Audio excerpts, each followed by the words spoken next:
before that, let's understand them thoroughly. Elements are then positioned using the top, bottom, left, and right properties. However, these properties will not work unless the position property is set first. They also work differently depending on the position value.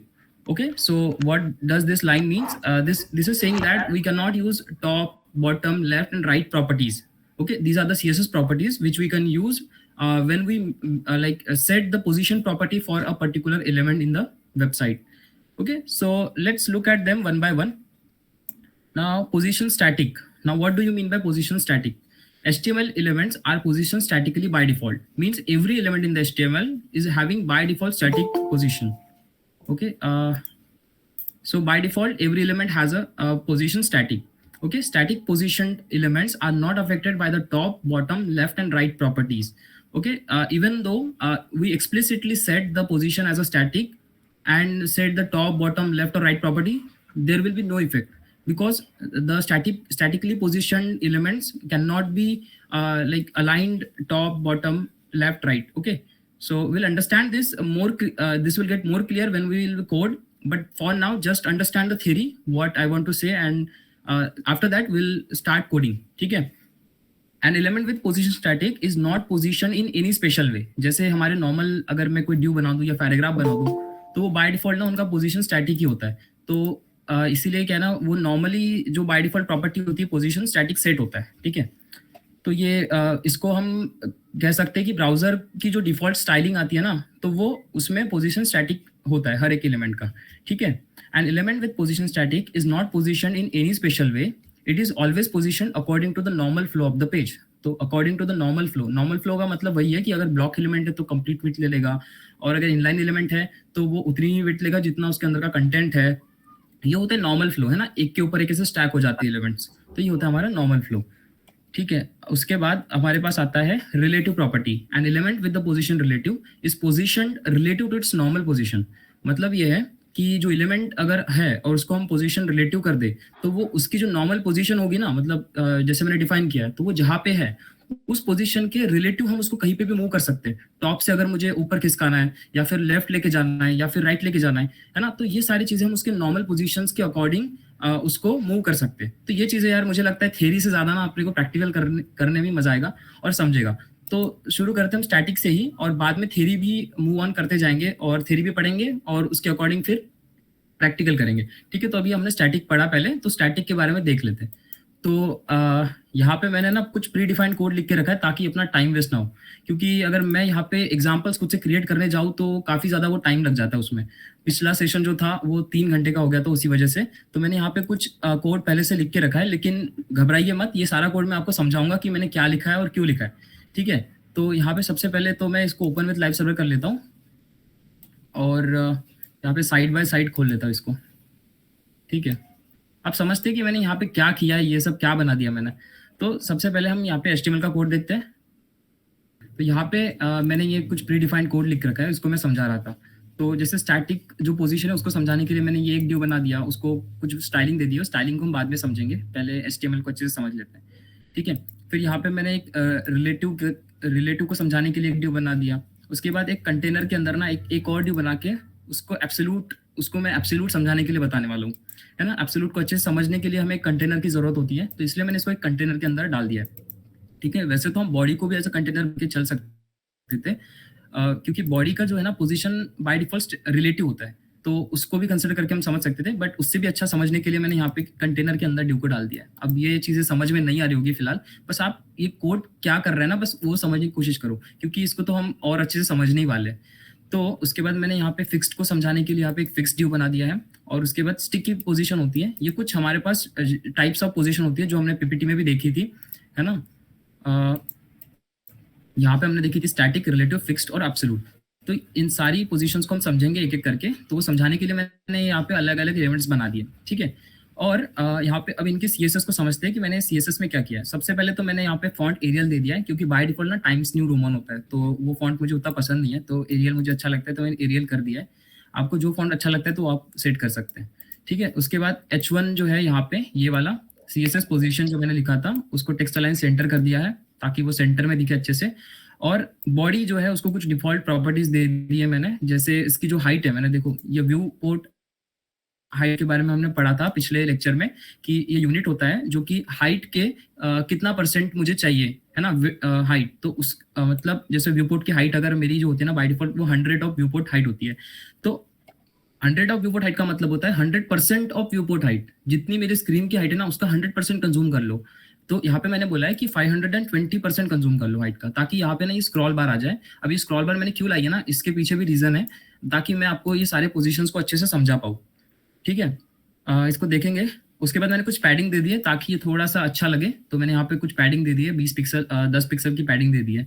ठीक है, उसके बाद ये मैंने कुछ elements जैसे style किए थे, वो है जैसे स्टैटिक को मैंने रेड कलर दे दिया है और उसकी हाइट दे दी है 30 पिक्सल की। उसके बाद रिलेटिव है, रिलेटिव ये वाला, तो वो भी सेम स्टाइल मैंने दे दिया, बस कलर अलग दे दिया है। और ये एब्सोल्यूट कंटेनर है, जिसमें ये जो ब्लैकिश दिख रहा है ना, ये कंटेनर, जिस इसकी हाइट मैंने दे दी है 200 पिक्सल और इसको पैडिंग दे दी है कुछ, और इसमें बॉर्डर दे दी है 5 पिक्सल की solid black, same to same इस टाइप की। ठीक है, तो ये बस समझाने के लिए। उसके बाद हम देखेंगे कैसे वो काम करता है एग्जैक्टली। और उसके बाद मैंने ये फिक्स्ड के लिए भी सेम स्टाइलिंग दे दिया है, बस कलर चेंज किया है, और स्टिकी के लिए भी। तो आई होप ये समझ गया होगा कोड, ये कोड समझ गया ना सबको। चैट बॉक्स में रिस्पॉन्ड करो, अगर कुछ डाउट हो तो वो बता दो। ये वाला कोड समझ गया ना जो मैंने अभी बताया? Okay great. ठीक है, तो अभी हम एक एक करके जो है सारी प्रॉपर्टी समझते हैं। जैसे अगर ये स्टैटिक वाला है, यानी कि ये वाला जो डिव है हमारा, इसको अगर मैं पोजीशन स्टैटिक कर दूं तो क्या होता है, देखते हैं। पोजीशन स्टैटिक अगर मैं कर दूं तो इसको मैंने ऑटो सेव पे रखा है ना, आप भी रख सकते हैं। यहाँ पे ऑटो सेव अगर इनेबल करोगे तो जैसे जैसे आप टाइप करोगे तो वो अपने आप सेव होते जाएगा, आपको 10 बार कंट्रोल एस दबाने की जरूरत नहीं रहेगी। ठीक है, तो मैंने इसको ऑटो सेव पे रख दिया। तो देखो कुछ भी नहीं हो रहा है, जैसा पहले था ना वो वैसा ही दिख रहा है, क्योंकि बाय डिफॉल्ट हर एक एलिमेंट का जो पोजीशन होता है वो स्टैटिक होता है ना, हमने अभी पढ़ा ये चीज। तो अगर आप पोजीशन स्टैटिक करोगे तो उससे कुछ भी नहीं होने वाला। ठीक है, उसके बाद हम चलते हैं रिलेटिव पे। रिलेटिव क्या करता है, जैसे कि अगर हम देखें यहाँ पे, तो ये जो डिव अपना डिव है रिलेटिव वाला, ये अपनी नॉर्मल पोजीशन पे फिलहाल है। ठीक है, जो नॉर्मल फ्लो होता है वेब पेज का उसी में है, क्योंकि ये स्टैक है एक दूसरे के ऊपर, है ना। लेकिन अगर इस नॉर्मल पोजीशन से, मतलब इस नॉर्मल पोजीशन के रिलेटिव अगर मुझे इस डिव को, यानी कि ये जो रिलेटिव मैंने लिखा हुआ डिव है, इसको कहीं पे मूव करना है, यानी कि इसका टॉप मुझे कुछ चेंज करना है, या फिर लेफ्ट चेंज करना है, या फिर राइट चेंज करना है, या फिर बॉटम चेंज करना है, तो ये सारी चीजें मैं इसको नॉर्मल फ्लो से निकाल कर ना कर सकता हूँ by giving it as a position relative, है ना। तो आप POR भी लिखोगे और इंटर मारोगे तो वो पोजिशन रिलेटिव आ जाता है। ठीक है, तो आप ये शॉर्टकट्स यूज कर सकते हैं। ठीक है, अभी इसको मैंने पोजीशन रिलेटिव कर दिया है और अपने आप सेव भी हो गया। तो अभी तो अपने को कुछ फर्क दिख नहीं रहा है ना, कुछ भी ऐसा नहीं हुआ ऐसा लग रहा है। लेकिन इस पे अभी मैं टॉप, लेफ्ट, बॉटम, राइट, ये सारी जो प्रॉपर्टीज होती है इनको यूज कर सकता हूँ। ट्राई करते हैं सबसे पहले लेफ्ट प्रॉपर्टी के साथ। तो अगर इसका लेफ्ट जो है मैं 20 पिक्सल कर दूं, तो देखो ये लेफ्ट से जो है 20 पिक्सल शिफ्ट हो गया, है ना। अब ये चीज मैं स्टैटिक पे नहीं कर सकता था। अगर मैं स्टैटिक को लेफ्ट 20 पिक्सल कर दूं, लेफ्ट 20 पिक्सल कर दूं, तो इसको कुछ भी नहीं होगा, बिकॉज हम स्टैटिक पे ये सारी प्रॉपर्टीज यूज नहीं कर सकते, है ना। लेफ्ट, राइट, बॉटम और टॉप, ये सारी प्रॉपर्टीज हम स्टैटिक वाले एलिमेंट पे यूज नहीं कर सकते, लेकिन रिलेटिव वाले एलिमेंट्स पे जो है हम यूज कर सकते हैं। ठीक है, वैसे ही यहाँ पे अगर मुझे टॉप से कुछ करना है, टॉप से अगर मुझे इसको 100 पिक्सल मूव करना है, तो ये देखो अपने नॉर्मल फ्लो से ही हट गया। ये देखो कहाँ पे आ चुका है, ये इसका लेफ्ट मैं पहले कमेंट कर देता हूँ। ठीक है, तो ये देखिए अपने नॉर्मल फ्लो से जो है ना ये हट चुका है और यहाँ पे नीचे आ चुका है ना। ये इसका नॉर्मल पोजीशन ये थी, लेकिन इस नॉर्मल पोजीशन से मुझे क्या चाहिए ना, टॉप से 100 पिक्सल के डिस्टेंस पे चाहिए। तो ये जो टॉप होता है, यहाँ पे टॉप था, ठीक है, ये नॉर्मल पोजीशन है, ये टॉप था, तो यहाँ से मुझे 100 पिक्सल चाहिए था, तो इसको मैंने 100 पिक्सल जो है मूव कर दिया टॉप से। ठीक है, इस तरीके से आप बॉटम से भी कर सकते हो, या फिर लेफ्ट से, राइट से, जहां से भी, जिस भी पोजीशन से आपको इसको मूव करना है तो आप कर सकते हैं। जैसे अगर मुझे बॉटम से 10 पिक्सल चाहिए, तो ये देखो बॉटम से जो है 10 पिक्सल के डिस्टेंस पर वही शिफ्ट हो चुका है। ठीक है,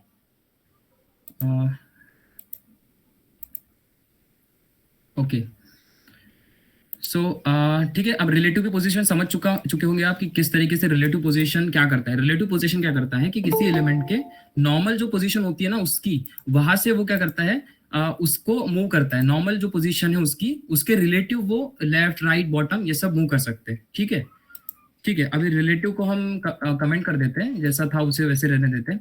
अभी हम एब्सोल्यूट को समझते हैं, है ना। एब्सोल्यूट क्या करता है, एब्सोल्यूट का मतलब होता है कि जो उसके नियरेस्ट जो भी आपका ये होगा ना, लाइक एंसेस्टर मतलब ये होता है कि जैसे आपके पूर्वज है ना, वो आपके एंसेस्टर हो गए, वैसे ही यहाँ पे HTML के हिरारकाई में भी कुछ एंसेस्टर्स होते हैं।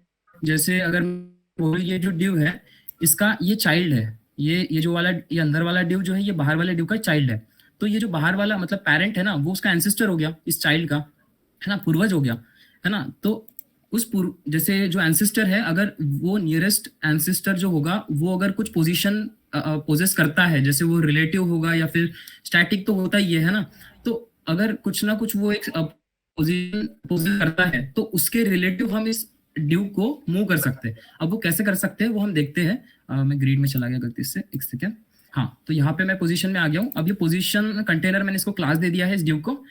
इसको मैंने यहाँ पे जो है स्टाइल किया है, तो इसको ना हम पोजीशन रिलेटिव कर देते हैं। ठीक है, अगर मैं पोजीशन इसको रिलेटिव कर दूँ तो कहीं पे भी मूव नहीं करेगा, क्योंकि मैंने इसको ना टॉप दिया है, ना बॉटम दिया है, ना लेफ्ट दिया है, ना राइट दिया है। लेकिन ये नियरेस्ट एंसेस्टर है इस एब्सोल्यूट वाले ड्यू का, जिसमें पोजीशन प्रॉपर्टी एग्जिस्ट करती है।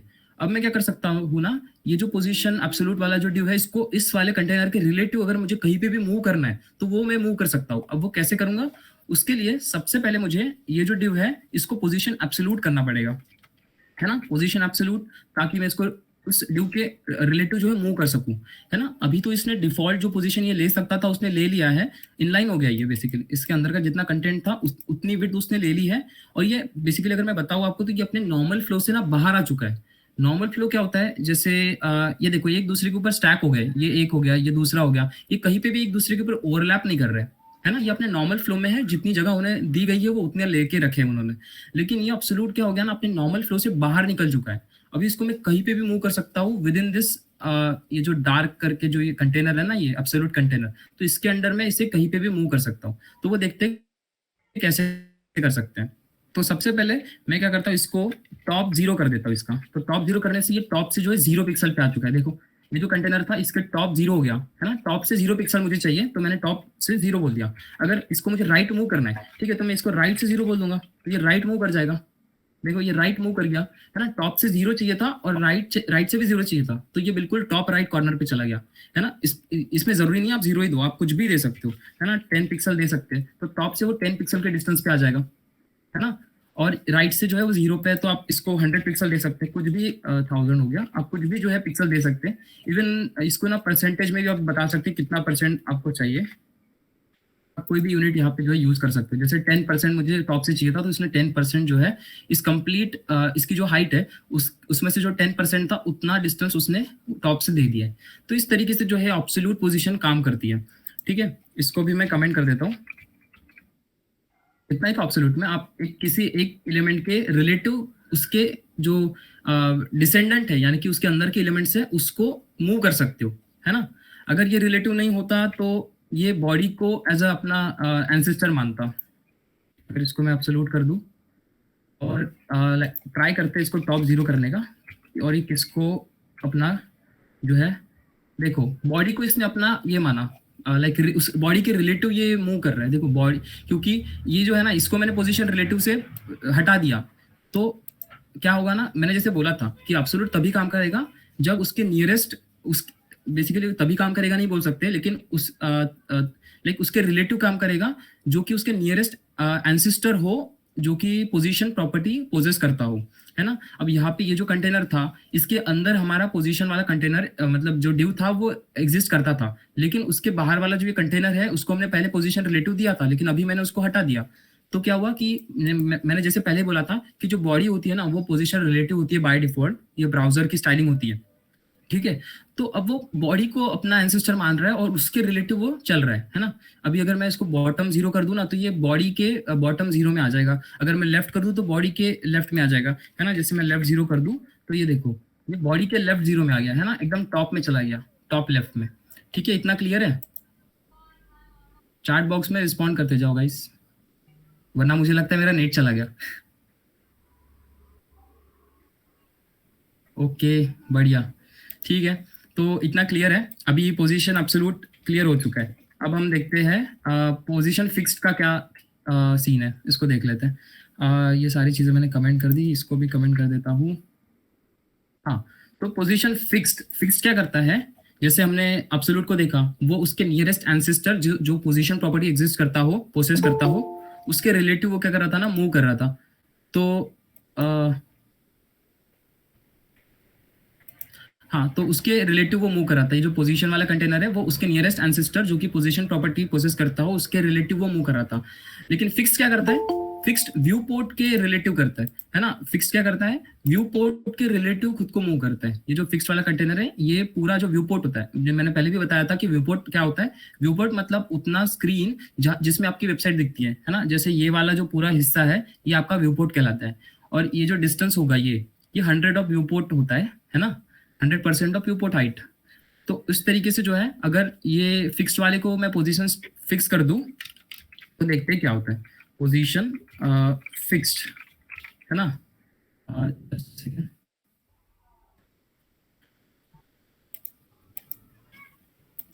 हाँ, तो इसको मैंने पोजीशन फिक्स कर दिया। तो यार ये गायब ही हो गया, मतलब ये कहाँ पे आ गया, ये देखो इसकी पोजीशन फिक्स हो चुकी है। अभी अगर मैं स्क्रॉल भी करूँ ना, देखा मैंने ये स्क्रॉल इसलिए जानबूझ के इनेबल की थी ताकि आपको ये चीजें दिखा पाऊँ। ये देखो ये फिक्स पोजीशन पे है अपने।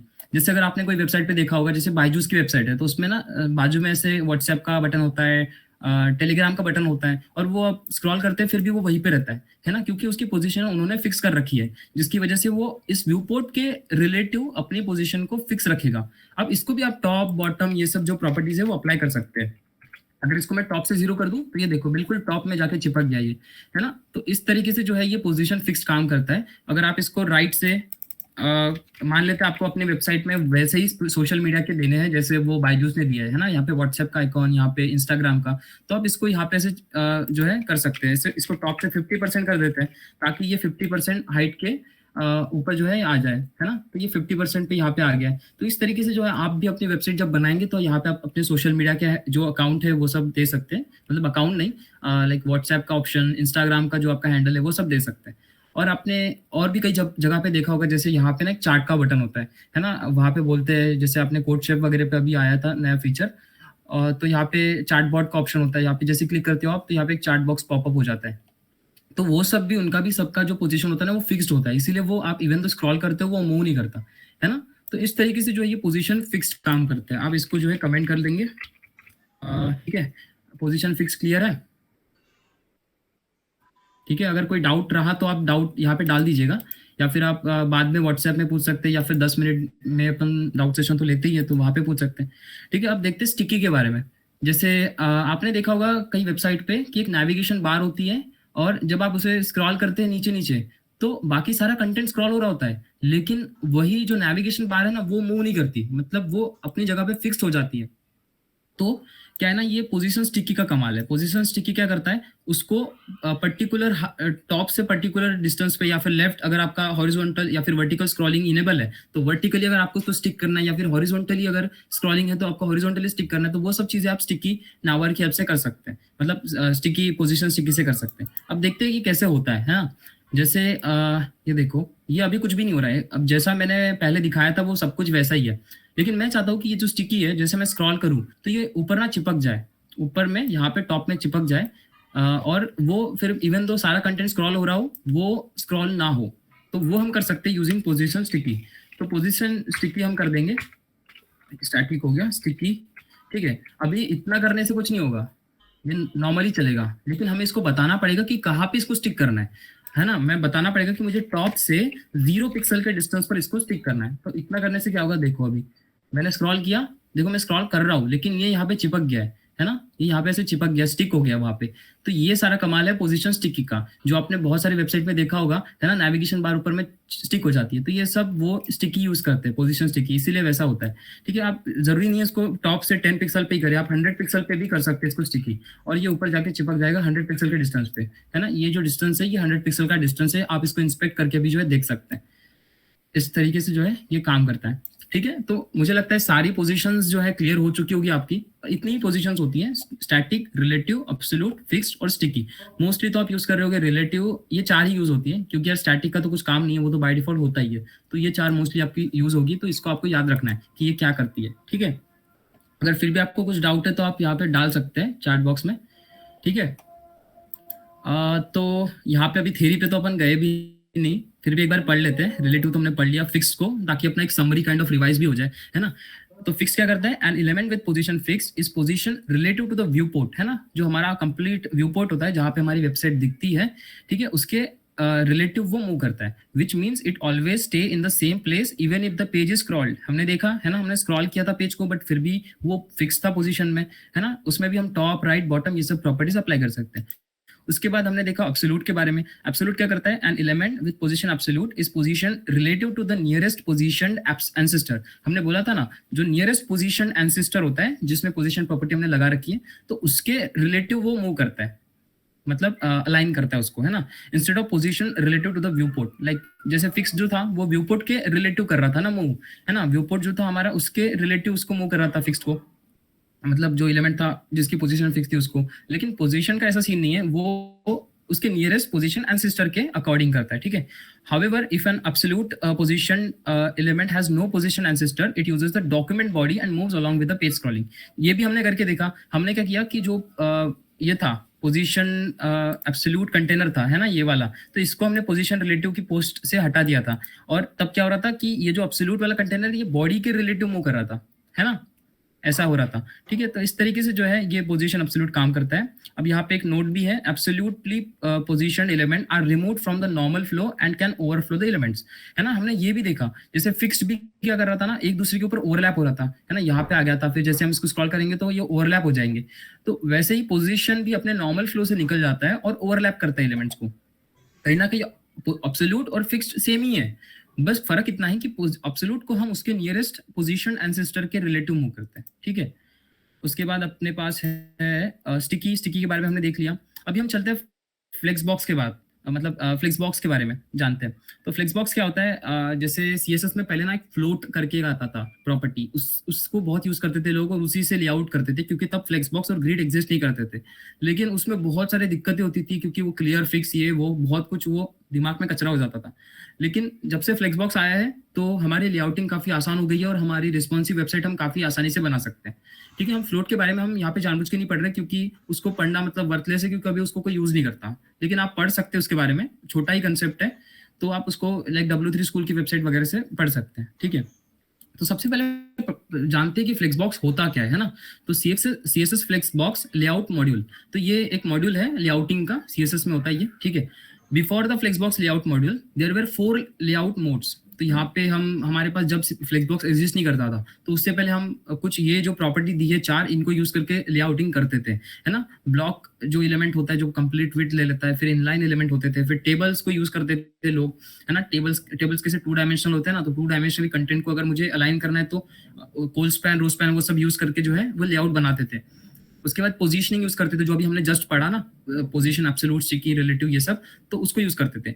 अब the flexible box layout module makes it easier to design the flexible responsive layout structure without using float और पोजीशनिंग, ठीक है। तो जैसे हमने बोला कि फ्लोट और पोजीशनिंग पहले यूज करते थे, लेकिन अभी उसको यूज नहीं किया जाता है और हम फ्लेक्स बॉक्स यूज कर सकते हैं हमारी पोजीशन, अपने वेबसाइट्स को रिस्पॉन्सिव बनाने के लिए, ओके।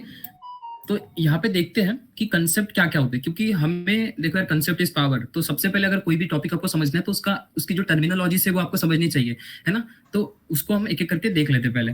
तो ये कंटेनर होता है ना, फ्लेक्स कंटेनर इसको हम बोलेंगे, क्योंकि हमने इसका डिस्प्ले जो है वो फ्लेक्स सेट कर दिया। अभी ये मैंने क्या बोला, ये चीज हम कोडिंग करेंगे तब समझ ही रहे होंगे, बट आप जस्ट इसके टर्मिनोलॉजी समझने पे फोकस करो फिलहाल, ठीक है। हाँ, तो ये कंटेनर है हमारा, फ्लेक्स कंटेनर। ये जो ब्लू दिख रहा है ये पूरा कंटेनर है, और ये जो 1 2 3 4 5 6 7 8 ये सब जो है ये आइटम्स है, फ्लेक्स आइटम्स, ठीक है। इस कंटेनर के आइटम्स। अभी यहाँ पे ये जो एक्सेस मैंने ड्रॉ की है रेड कलर में, ये मेन एक्सेस होती है। अब ये मेन एक्सेस क्यों है? मेन एक्सेस वो एक्सेस होती है जिस डायरेक्शन में आप फ्लेक्स को कंट्रोल कर रहे हो। बेसिकली देखो, फ्लेक्स बॉक्स क्या होता है ना, एक 1 डायमेंशनल लेआउटिंग सिस्टम है। अब 1 डायमेंशनल क्यों? क्योंकि ये इधर आपको हेल्प करेगा या तो कॉलम में अलाइन करने में या फिर रो में अलाइन करने में, ठीक है। जैसे ग्रिड है, ग्रिड हम पढ़ेंगे बाद में, तो ग्रिड एक 2 डायमेंशनल सिस्टम होता है लेआउटिंग का, तो वो 2D है और ये 1D है, क्योंकि ये हमें सिर्फ या तो एक्स एक्सिस के अलोंग या फिर वाई एक्सिस के अलोंग जो है लेआउट करने में हेल्प करता है, ठीक है। तो ये मेन एक्सेस है, क्योंकि इसका जो फ्लेक्स डायरेक्शन है, जो फ्लेक्स का डायरेक्शन है वो रो वाइज दिख रहा है हमें, है ना। ये रो में अरेंज्ड है, कॉलम में अरेंज नहीं है। तो जिस रो में अगर अरेंज्ड है तो वो मेन एक्सेस हो जाएगी, और उसके अपोजिट वाली जो परपेंडिकुलर एक्सिस होगी वो क्रॉस एक्सिस बन जाएगी, ठीक है। अगर मैं इसका फ्लेक्स डायरेक्शन ये कॉलम होता, ठीक है, अगर इसको आप लाइक 180 नहीं 90 डिग्री फ्लिप करो ऐसे और इसको कॉलम की तरह जूम करो, तो फिर ये वाली मेन एक्सिस रहेगी और ये जो है क्रॉस एक्सिस रहेगी, मतलब वर्टिकल वाली मेन एक्सिस हो जाएगी। ठीक है, ये वाली टर्मिनोलॉजीज क्लियर है? Please do respond guys.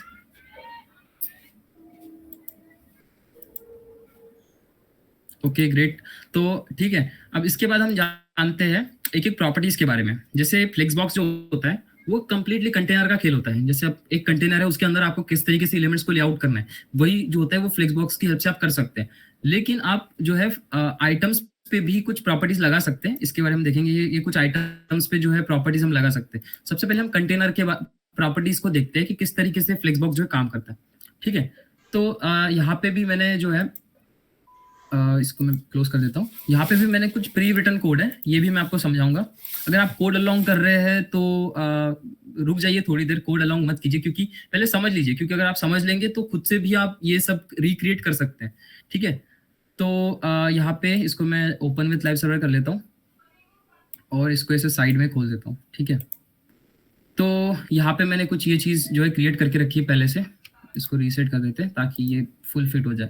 तो ये होता है हमारा CSS फ्लेक्स बॉक्स। यहाँ पे मैंने अभी कुछ भी फ्लेक्स की प्रॉपर्टीज नहीं लगाई है, यहाँ पे लगाई आपको दिख रही होगी, बट ये मैं आपको बता दूंगा क्यों लगाई है। तो सबसे पहले हम, जैसे हम पहले पोजीशन के टाइम पे भी सबसे पहले HTML समझा फिर CSS समझा, वैसे ही हम समझेंगे। तो यहाँ पे मैंने एक हेडर बना के उसमें H1 डाल दिया है ताकि ये टाइटल आ जाए। उसके बाद मैंने एक ड्यू बनाया जिसको क्लास दे दिया है कंटेनर।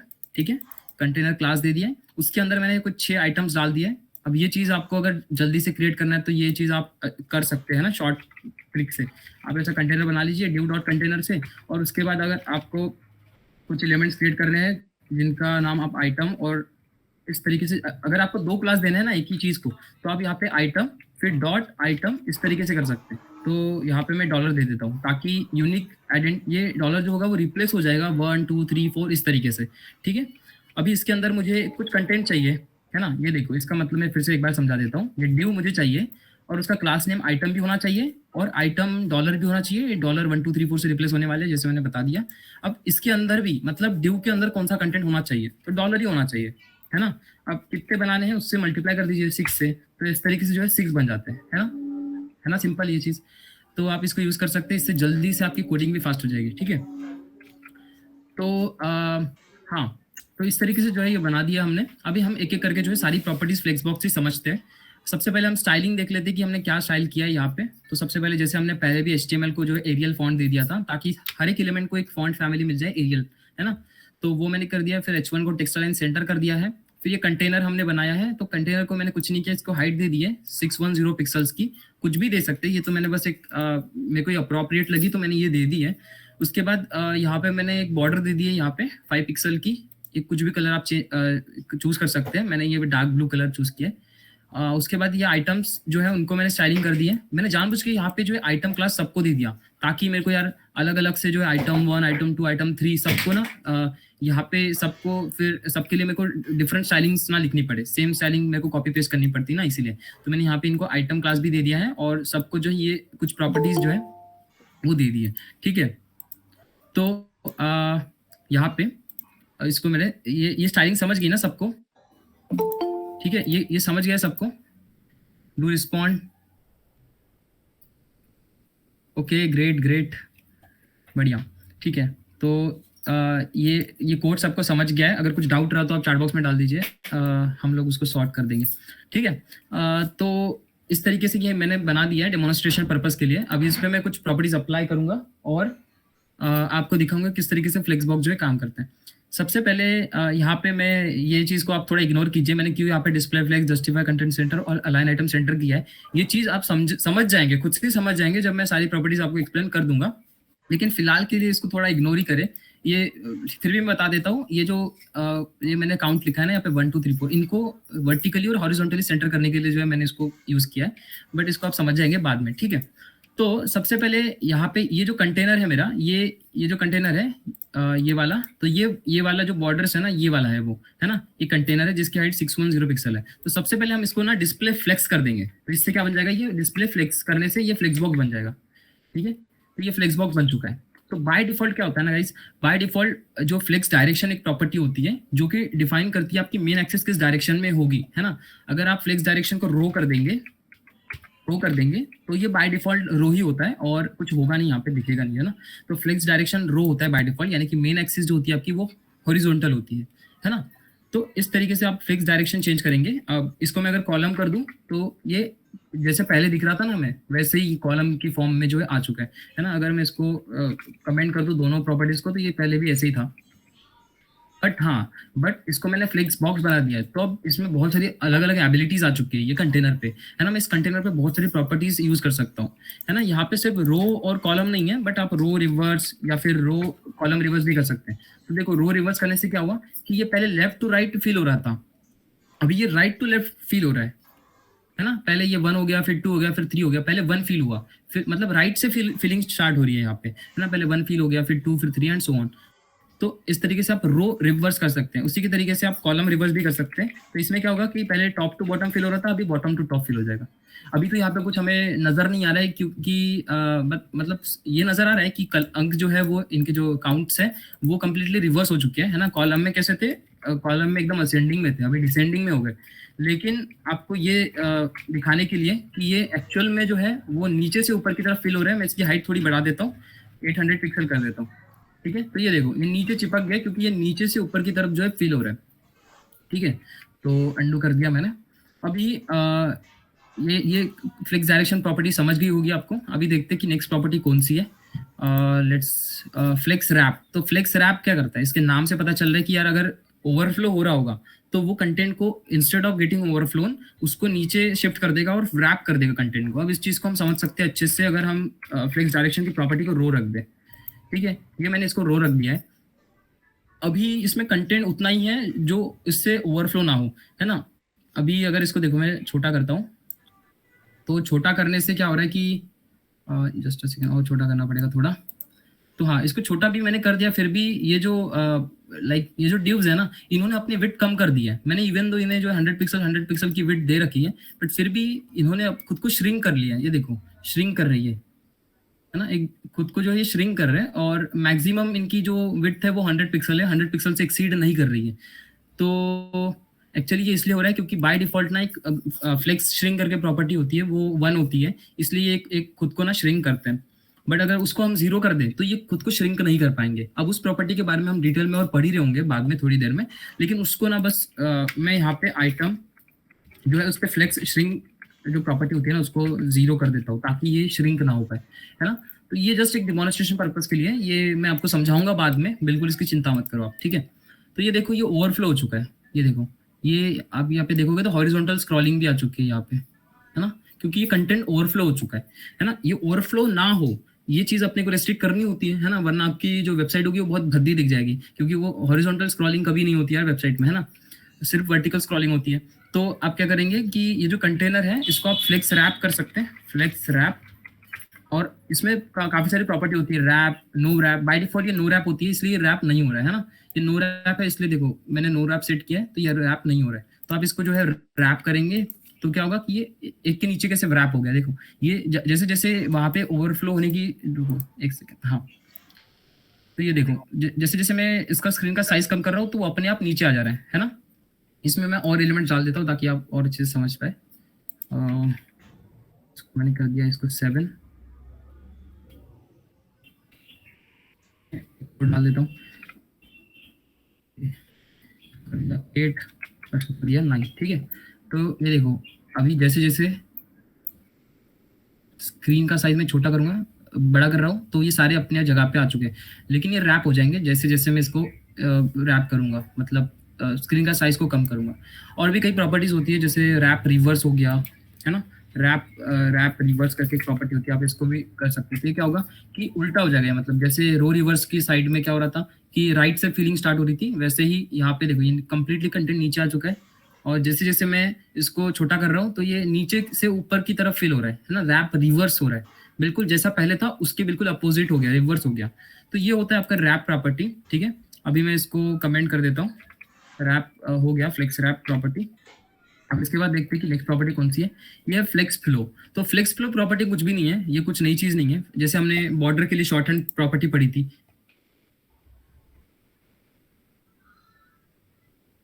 ठीक है, ये काफी बड़ा एग्जांपल लग रहा है, इसको हम एंड में देखते हैं, ठीक है, क्योंकि अगर पढ़ूंगा अभी तो टाइम लग जाएगा, ठीक है। तो फ्लेक्स फ्लो जो है, फ्लेक्स फ्लो ये प्रॉपर्टी जो है शॉर्ट हैंड होती है फ्लेक्स डायरेक्शन और फ्लेक्स रैप के लिए, ठीक है। जैसे हमने बॉर्डर के लिए शॉर्ट हैंड प्रॉपर्टी पढ़ी थी, है ना, जैसे मैंने यहाँ पे यूज भी की होगी। हाँ, ये देखो, ये बॉर्डर के लिए मैंने शॉर्ट हैंड प्रॉपर्टी यूज की, जहाँ पे मैंने बॉर्डर की विड्थ, बॉर्डर की स्टाइल और बॉर्डर का कलर वो एक ही प्रॉपर्टी के अंदर जो है समझा दिया है। तो ये चीज जो है, ये चीज होती है शॉर्ट हैंड प्रॉपर्टी। वैसे ही जो फ्लेक्स फ्लेक्स ये जो प्रॉपर्टी है, क्या नाम था इसका, फ्लेक्स फ्लो। तो फ्लेक्स फ्लो जो है वो फ्लेक्स डायरेक्शन और फ्लेक्स रैप प्रॉपर्टी के लिए जो है शॉर्ट हैंड प्रॉपर्टी है, ठीक है। वो दोनों चीजें हम एक ही इसमें बता सकते हैं। जैसे मैं अभी दिखाता हूँ, जैसे फ्लेक्स, एक सेकेंड, हाँ, तो फ्लेक्स फ्लो ये प्रॉपर्टी होती है। इसमें आप सबसे पहले आपको डायरेक्शन देनी है कि किस डायरेक्शन में आपको फ्लेक्स रखना है। जैसे अगर इसको मैं कॉलम कर दूं तो ये कॉलम में आ जाएगा, है ना, ये देखो कॉलम में आ गया। अब इसमें आप स्पेस देके ना दूसरी प्रॉपर्टी भी बता सकते हैं, जो कि होगी फ्लेक्स रैप, है ना। आप इसको अगर रैप कर दोगे तो ये देखो, ये कॉलम वाइज रैपिंग स्टार्ट हो गई है ना। इसकी हाइट जो है वो मैंने 610 फिक्स दे रखी है, इसीलिए क्या होगा कि इसमें ओवरफ्लो हो गया, तो जो ओवरफ्लोन कंटेंट था वो यहाँ पे आके रैप हो चुका है ना। तो इस तरीके से जो है हमारा ये फ्लेक्स फ्लो प्रॉपर्टी काम करता है। इसको भी अगर मैं कमेंट कर दूं तो भी ये काम करेगा, ठीक है। इसको रो करके देखते हैं, रो कर दिया और रैप कर दिया, तो देखो ये नॉर्मली काम कर रहे हैं। जैसे ये दोनों प्रॉपर्टीज मिलकर काम कर रही थी, वही एक ही प्रॉपर्टी जो है दोनों पे भारी पड़ गई, है ना। तो इसको भी हम कर देते हैं कमेंट और नेक्स्ट प्रॉपर्टी को पढ़ते हैं। नेक्स्ट प्रॉपर्टी है जस्टिफाई कंटेंट, अलाइन आइटम्स और अलाइन कंटेंट, ठीक है। तो जस्टिफाई कंटेंट को सबसे पहले देखते हैं। जस्टिफाई कंटेंट, देखो जस्टिफाई अपन कभी भी करेंगे ना तो मेन एक्सिस में करते हैं, है ना। जैसे अभी मेरा जो फ्लेक्स डायरेक्शन है वो रो है, मैंने यहाँ पे सेट नहीं किया है, बट बाय डिफॉल्ट रो ही होता है। फिर भी मैं आपके लिए जैसे यहाँ पे सेट कर देता हूँ, ठीक है। तो बाय डिफॉल्ट जैसे मैंने बोला था कि बाय डिफॉल्ट मेन एक्सिस जो होती है वो रो के अलॉन्ग होती है, यानी कि फ्लेक्स डायरेक्शन की वैल्यू जो होती है वो बाय डिफॉल्ट रो होती है। तो अभी इस रो के अलॉन्ग मुझे कंटेंट को किस तरीके से अलाइन करना है वो चीज बताने का काम जस्टिफाई कंटेंट करता है। अभी यहाँ पे इसको, हाँ, तो यार मेरे को थोड़ा सा इसका जो विड्थ और हाइट है ना वो कम करना पड़ेगा, तो इसको मैं 50 पिक्सल कर देता हूँ। हाँ, अभी ठीक है, ठीक है। तो यहाँ पे मैंने ये चीज कर दिया। अभी इस रो के अलोंग मुझे ये जो कंटेंट है इसको किस तरीके से जो है अलाइन करना है वो चीज बताने का काम मुझे करता है जस्टिफाई कंटेंट। तो जस्टिफाई कंटेंट आप देसी भी लिखेंगे तो वो आपको दिखाई देगा यहाँ पे सजेशन में। तो आप जस्टिफाई कंटेंट में बहुत सारी प्रॉपर्टी होती है, जैसे ये इसकी जो बाय डिफॉल्ट वैल्यू होती है वो होती है फ्लेक्स स्टार्ट। फ्लेक्स स्टार्ट, अब फ्लेक्स स्टार्ट क्यों, क्योंकि ये देखो ये मेन एक्सिस के अलोंग स्टार्टिंग में लाई कर रहा है ना, ये है ना स्टार्टिंग में, तो इसका बाय डिफॉल्ट वैल्यू होता है फ्लेक्स स्टार्ट। लेकिन आप इसको फ्लेक्स एंड कर सकते हैं, तो ये क्या होगा कि एंड में जाके चिपक जाएगा, है ना। इस तरीके से एंड में जाके जो है चिपक गया। उसके बाद इसमें आप जस्टिफाई कंटेंट सेंटर भी कर सकते हैं। अगर आपको पूरा कंटेंट सेंटर में चाहिए तो आप पूरा जो कंटेंट है उसको सेंटर में अलाइन कर सकते हैं। उसके बाद जस्टिफाई कंटेंट सेंटर के बाद आप अगर आप चाहते हैं कि ये जो पूरा जो एलिमेंट है, ये मतलब जितने भी एलिमेंट्स हैं इनके बीच में कुछ इक्वल स्पेस आ जाए, तो आप justify between property, space between होती है तो उसका भी यूज कर सकते हैं। स्पेस बिटवीन से क्या होता है कि हर एक एलिमेंट के बीच में ना इक्वल स्पेस आ जाता है ना, इक्वल स्पेस आ गया। उसके बाद आप स्पेस अराउंड कर सकते हैं। स्पेस अराउंड से क्या होगा कि देखो, स्पेस अराउंड से क्या हुआ, अच्छा मेरे को ये करना पड़ेगा। देखो अराउंड से क्या होता है ना, ये जो हर एक एलिमेंट के आजू बाजू में, हर एक एलिमेंट के आजू बाजू में इक्वल स्पेस आ जाती है ना। यहाँ पे जितनी स्पेस है उतनी ही इस साइड में भी स्पेस है। लेकिन आप बोलोगे यार यहाँ पे तो बहुत बड़ी स्पेस दिख रही है ना, यहाँ के कंपैरिजन में ये बड़ी दिख रही है। क्यों? क्योंकि इसकी वाली स्पेस और इसकी वाली स्पेस सम होके इतनी बड़ी होगी ना, है ना। यहाँ पे जो सपोज यहाँ पे कर लेते कि 10 पिक्सल है, तो यहाँ पे भी 10 पिक्सल होगा और इसका भी फिर यहाँ पे 10 पिक्सल होगा, फिर इस साइड में भी इसका 10 पिक्सल होगा।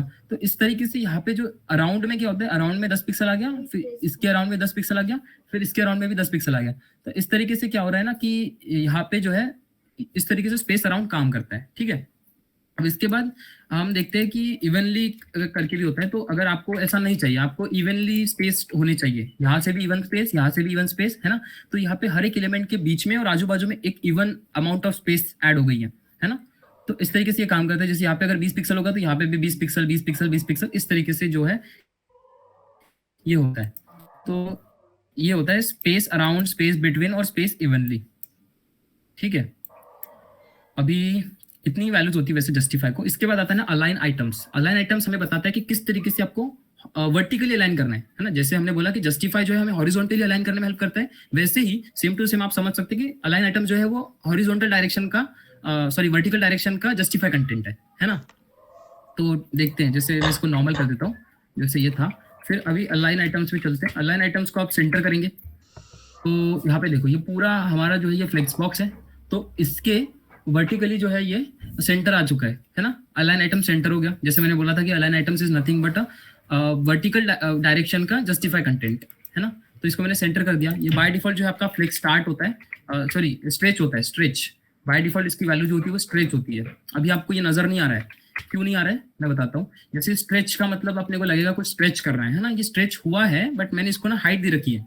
हाइट दे रखी रखने की वजह से इसने ओवरराइड कर गया है। अगर मैं ये हाइट हटा दूं तो देखो इसने पूरी की पूरी जो हाइट है वो कंज्यूम कर ली, क्योंकि जो अलाइन आइटम्स यानी कि वर्टिकली अलाइन करने के लिए जो प्रॉपर्टी होती है इसकी बाय डिफॉल्ट वैल्यू स्ट्रेच है, तो स्ट्रेच होने की वजह से इसने कंप्लीटली खुद को जो है स्ट्रेच कर दिया, है ना।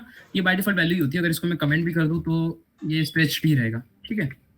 सो मैं इसको वापस से हाइट दे देता हूँ, ठीक है। तो इसको फ्लेक्स स्टार्ट कर सकते हैं, फ्लेक्स एंड कर सकते हैं। फ्लेक्स स्टार्ट से तो वहीं पे रहेगा जहाँ पे वो है अभी। उसके बाद आप फ्लेक्स एंड दे सकते हैं, तो ये एंड में जाके चिपक जाएगा यहाँ पे, है ना। उसके बाद एक बेस लाइन करके भी होता है। अब ये बेस लाइन क्या है ना, इसको समझते हैं थोड़ा अच्छे से। अभी बेस लाइन मैंने किया तो आप बोल रहे होगे कि यार बेस लाइन तो बिल्कुल फ्लेक्स स्टार्ट की तरह काम कर रहा है, क्योंकि ये तो यार वैसे ही चिपक गया जैसे फ्लेक्स स्टार्ट के टाइम पे मैंने किया था, है ना। फ्लेक्स स्टार्ट भी तो ऐसे ही था। ये देखो कुछ भी फर्क नजर नहीं आया। तो बेस लाइन में सीन ऐसा है कि जो इसके अंदर का कंटेंट है इसकी कुछ एक बेस लाइन होती है ना। बेस लाइन का मतलब क्या है वो हम पीपीटी में जाके समझते हैं एक बार।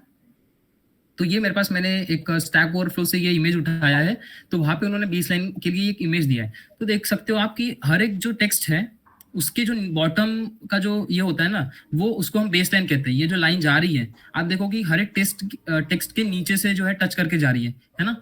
तो इसी को हम बोलते हैं बेस लाइन। अब ये बेस लाइन क्या करता है ना, ये बेस लाइन अगर हम कर देंगे अलाइन आइटम्स को बेस लाइन करने से क्या होगा कि जो आइटम्स है वो बेस लाइन के अकॉर्डिंग अलाइन हो जाएंगे। अब ये चीज हम अगर सबका टेक्स्ट साइज सेम होगा ना तो ये चीज हम लाइक ये ऑब्जर्व नहीं कर सकते। लेकिन इसके लिए हमें क्या करना होगा कि हर एक आइटम की जो फॉन्ट साइज है उसको थोड़ा सा हम चेंज करके देखते हैं।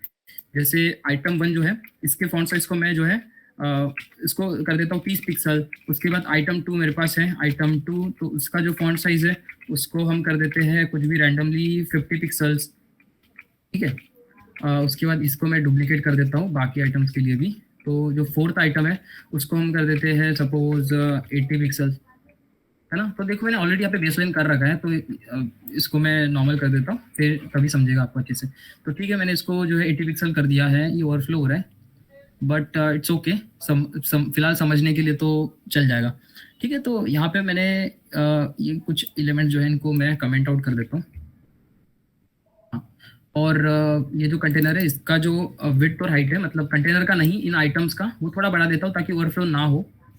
वो मैंने जानबूझ के कम किया था क्योंकि मेरे को समझाना था वो फ्लेक्स रैप, इसलिए। तो यहाँ पे मैं इसको 80 पिक्सल कर देता हूँ। Okay great. तो यहाँ पे अभी ये मैंने इनका जो फॉन्ट साइज है वो चेंज कर दिया है। और आप अभी आप यहाँ पे अगर ऑब्जर्व करोगे तो देखो इनका जो बेस लाइन है वो मैच नहीं कर रहे हैं, है ना। बेस लाइन इनका जो मैच नहीं कर रहा है, ये देखो यहाँ पे अगर मैं एक ऐसी लाइन ड्रॉ करूँ तो ये मैच नहीं कर रहा है, क्योंकि इनका जो बेस लाइन है वो हमने जो है अलाइन आइटम्स को सेंटर बोल रखा है, इसीलिए ये सेंटर जो है ये हो चुका है। लेकिन अगर हम इसको बेस लाइन करें तो ये बेस लाइन्स के अकॉर्डिंग जो है ये हो जाएगा। अरे ये क्या हो गया, जस्टिफाई कंटेंट हमने सेंटर किया है। अच्छा सॉरी मैं गलत जगह पे प्रॉपर्टी चेंज कर रहा हूँ। ये आइटम्स को मैं प्रॉपर्टी चेंज कर रहा हूँ इसलिए ये ऐसा हो रहा है। यहाँ पे सेंटर ही होना चाहिए था। हाँ ये हमारा कंटेनर है, यहाँ पे हमें जो है प्रॉपर्टीज लगानी थी।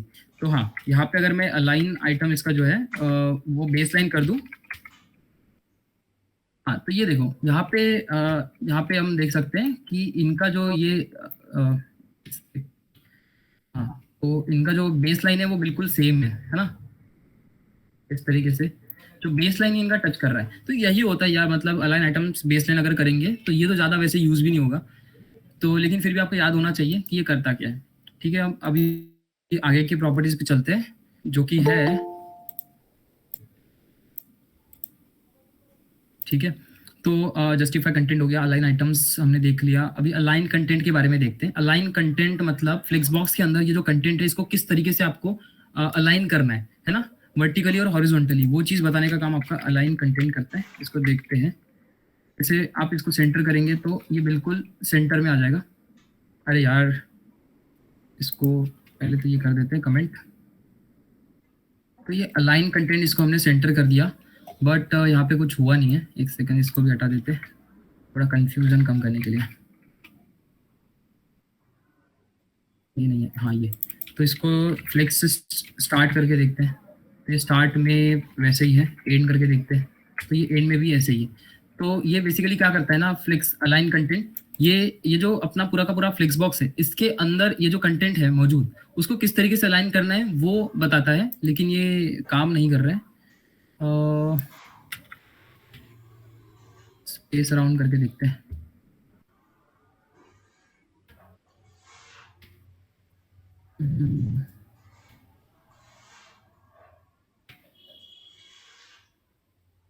स्पेस अराउंड,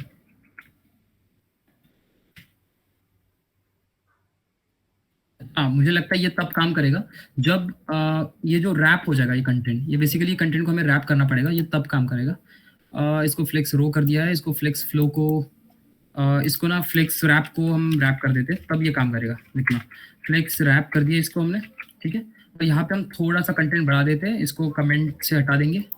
तो ये देखो ये रैप हो गया, और हमने देखो यहाँ पे अलाइन कंटेंट को स्पेस बिटवीन किया है ना। अलाइन कंटेंट को स्पेस बिटवीन किया, इसलिए इन दोनों के बीच में है ना, कंटेंट को किस तरीके से हमें अलाइन करना है वो भी बेसिकली हॉरिजॉन्टली है ना। जैसे ये अलाइन आइटम्स था वैसे ही अलाइन कंटेंट काम करता है। लेकिन इस देखो अलाइन आइटम्स के अंदर हमने ये वाली प्रॉपर्टीज नहीं पढ़ी थी, स्पेस बिटवीन, स्पेस इवनली। तो बस इसी को ओवरकम करने के लिए जो है ये अलाइन कंटेंट जो प्रॉपर्टी है वो बनाई गई थी, ठीक है। तो यहाँ पे स्पेस अगर इवनली में कर दूं, अराउंड कर देता हूँ पहले। तो अराउंड करने से देखो यहाँ पे स्पेस जो ये कंटेंट है ना, इसको ये बेसिकली कर रहा है। ये अलाइन आइटम्स आइटम को कर रहा था, ये एक आइटम हो गया फ्लेक्स बॉक्स का, तो उसको अलाइन कर रहा था। लेकिन अलाइन कंटेंट क्या करता है कि ये जो कंटेंट है तो उसको वो किस तरीके से अलाइन करना है वो हमें बताता है ना। इसके बाद आप इसको इवनली भी कर सकते हैं, इवनली। तो ये देखो इवनली जो है यहाँ पे 20 पिक्सल होगा तो यहाँ पे भी 20 और यहाँ पे 20, इस तरीके से जो है अलाइन कंटेंट जो हमारा काम करता है, ठीक है। तो ये अलाइन कंटेंट भी हमारा खत्म हो चुका है। अभी देखते हैं नेक्स्ट प्रॉपर्टी। तो हमारी जो कंटेनर की प्रॉपर्टीज है वो सारी खत्म हो चुकी है। जो चीजें हम कंटेनर पे कर सकते थे वो सारी चीजें हमने कर ली है ना। किस तरीके से हमें जो है डायरेक्शन कैसे स्पेसिफाई करनी है ना, रैप कर सकते हैं कंटेंट को, उसके बाद जस्टिफाई कंटेंट, अलाइन आइटम्स, ये सारी चीजें जो है वो हमने कंटेनर की देख ली। अभी हम देखते हैं कि जो हमारा ये होता है ना आइटम्स पे क्या क्या प्रॉपर्टीज होती है। ऑर्डर करके एक प्रॉपर्टी होती है, उसके बाद flex grow, flex shrink, flex basis, flex और अलाइन सेल।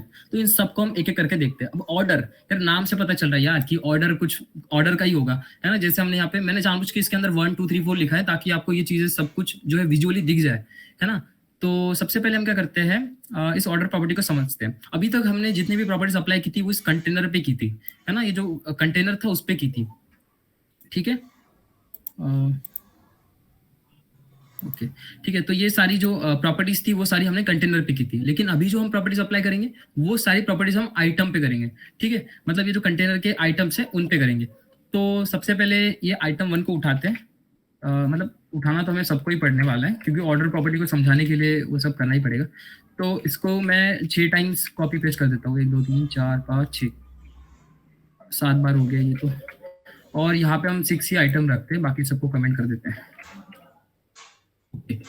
और यहाँ पे फ्लेक्स रैप को मैं कमेंट कर देता हूँ और इसको इसका वेट थोड़ा बढ़ा देता हूँ, हाँ ठीक है। तो अभी हम समझते हैं ये ऑर्डर प्रॉपर्टी क्या करती है, ठीक है। इसको मैं 2 कर देता हूँ, इसको 3, इसको 4, इसको 5 और इसको 6, ठीक है। तो मैंने इन सारे एलिमेंट्स को जो है टारगेट कर लिया है यहाँ पे। अभी हम इन पे ना ऑर्डर प्रॉपर्टी जो है अप्लाई करते हैं।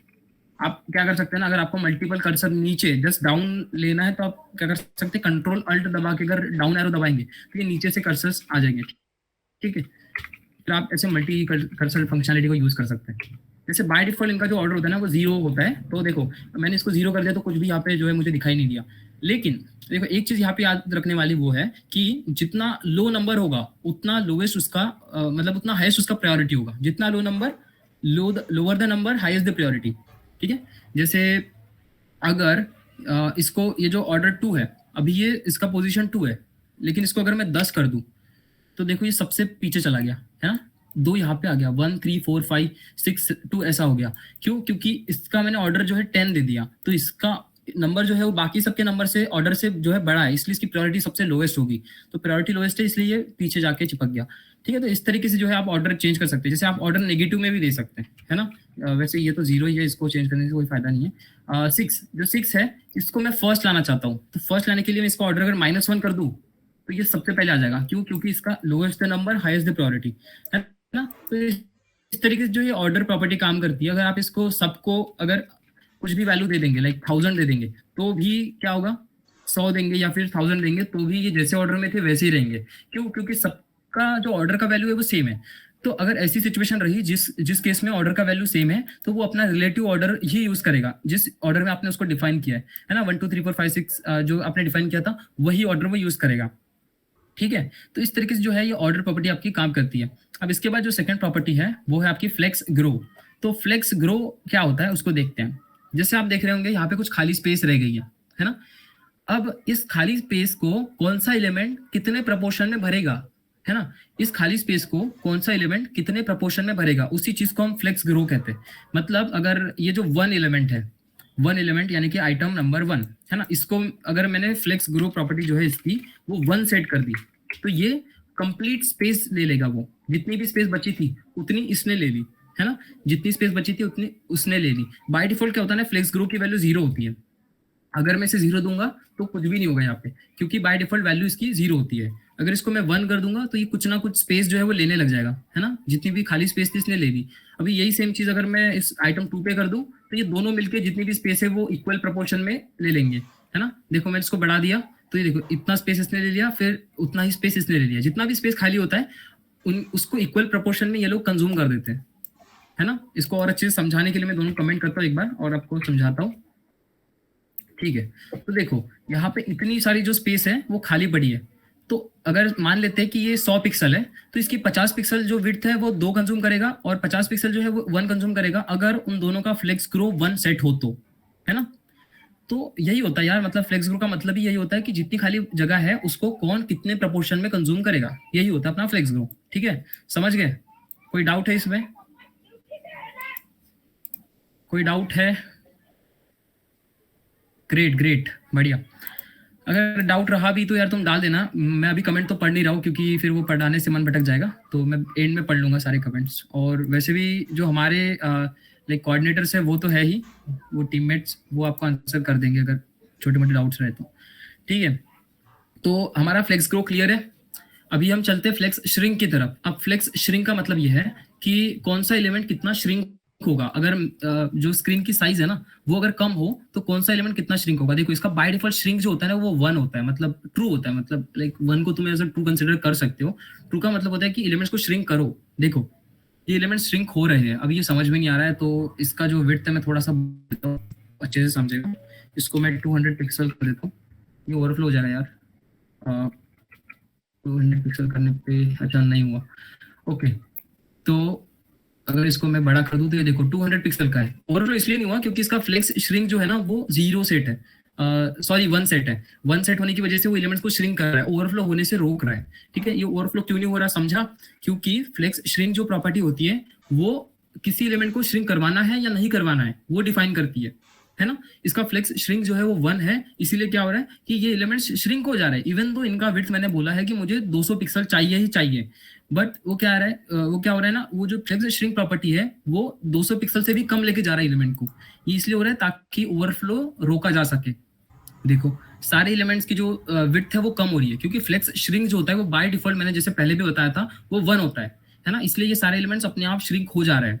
लेकिन हम इसको एक्सप्लिसिटली जो है बदल सकते हैं इस बिहेवियर को, है ना। यहाँ पे जैसे मैंने फ्लेक्स श्रिंक को 0 किया था, इसका मतलब मैंने यही बोला था कि इस एलिमेंट को इसको श्रिंक मत करो, जितनी विड्थ इसको मैंने दी है उतनी ही रखो, है ना। ग्रो तुम कर सकते हो अगर मैंने फ्लेक्स ग्रो 1 डिफाइन किया हो तो। अभी जैसे ये वाला आइटम 1 है, मैं चाहता हूँ कि ये श्रिंक ना हो, है ना। जितनी इसकी मैंने मिनिमम विड्थ दी थी, मतलब विड्थ जितनी दी थी उतनी तो उसकी रहे ही रहे, इसको खुद से श्रिंक मत करो फ्लेक्स बॉक्स। ऐसा अगर मैं बोलना चाहता हूँ तो मैं बोलूंगा फ्लेक्स श्रिंक 0 कर दो, तो वो श्रिंक नहीं करेगा। देखो जो 1 है इसको मैंने 200 पिक्सल डिफाइन किया था तो ये 200 पिक्सल का हो गया। देखो अगर इसको मैं हॉवर करूं तो यहाँ पे देखो 201 दिख रहा है, क्योंकि एक्चुअली इसको बॉर्डर भी आ गया ना, तो बॉक्स मॉडल हमने पढ़ा था, तो बॉर्डर भी जो है वो एलिमेंट के फुल विड्थ में कंज्यूम हो जाती है, मतलब कंज्यूम नहीं होती है, इसलिए 1 पिक्सल एक्स्ट्रा है ना, 1 पिक्सल की बॉर्डर हमने दे रखी है इसलिए। तो यहाँ पे ये 201 पिक्सल का हमें दिख रहा है ना। तो इसकी देखो मतलब अगर इसको 200 ही पकड़े तो ये 200 पिक्सल का ही है, क्योंकि हमने फ्लेक्स श्रिंक को 0 कर दिया। इसका मतलब यह है कि फ्लेक्स श्रिंक मतलब इस बॉक्स को श्रिंक मत करो, है ना। अगर यही सेम चीज मैं इस सेकंड वाले को भी लगा दूं तो ये क्या करेगा कि इसको भी श्रिंक करने से मना करेगा, तो अब ओवरफ्लो हो जाएगा। ओवरफ्लो इसलिए हुआ, अभी मैंने जैसे बोला था कि बाकी के एलिमेंट्स तो यार वो तो खुद की विड्थ कम कर सकते थे, है ना। उन्होंने की, जिस हद तक उनकी विड्थ कम हो सकती थी उन्होंने ट्राई किया, लेकिन जब उनका कंटेंट की विड्थ उनके जो बॉक्स है उससे ज्यादा हो गई तो उन्होंने दम तोड़ दिया और वो ओवरफ्लो हो गए। ये देखो ये ओवरफ्लो हो गया। अब इसलिए क्यों यार, वो अपने कंटेंट से जो जो उनका कंटेंट है उससे कम तो विड्थ कर नहीं सकते, है ना। तो इसीलिए जितना उनसे हो सका उन्होंने कम किया, और बाकी फिर जो है कंटेंट ओवरफ्लो हो चुका है ना। तो ये भी चीज समझ गई होगी। तो अभी मुझे लगता है कि फ्लेक्स श्रिंक, फ्लेक्स ग्रो, ये दोनों प्रॉपर्टी जो है वो क्लियर है। अब इसके बाद एक और आती है प्रॉपर्टी जिसका नाम होता है फ्लेक्स बेसिस। देख लेते फिर भी पीपीटी में सही हुई या नहीं में। हाँ, फ्लेक्स बेसिस करके जो प्रॉपर्टी होती है ये हमें हेल्प करती है किसी भी विड्थ, किसी भी ड्यू का, यानी कि जो भी आइटम है उसका इनिशियल विड्थ को स्पेसिफाई करने के लिए, मतलब कितना उसका इनिशियल विड्थ होगा, इनिशियल विड्थ कितना होगा वो चीज स्पेसिफाई करने के लिए। मैं सबसे पहले इन सब चीजों को कमेंट कर दूं। ओके, तो मैंने सारी चीजों को कमेंट यहाँ पे कर दिया है।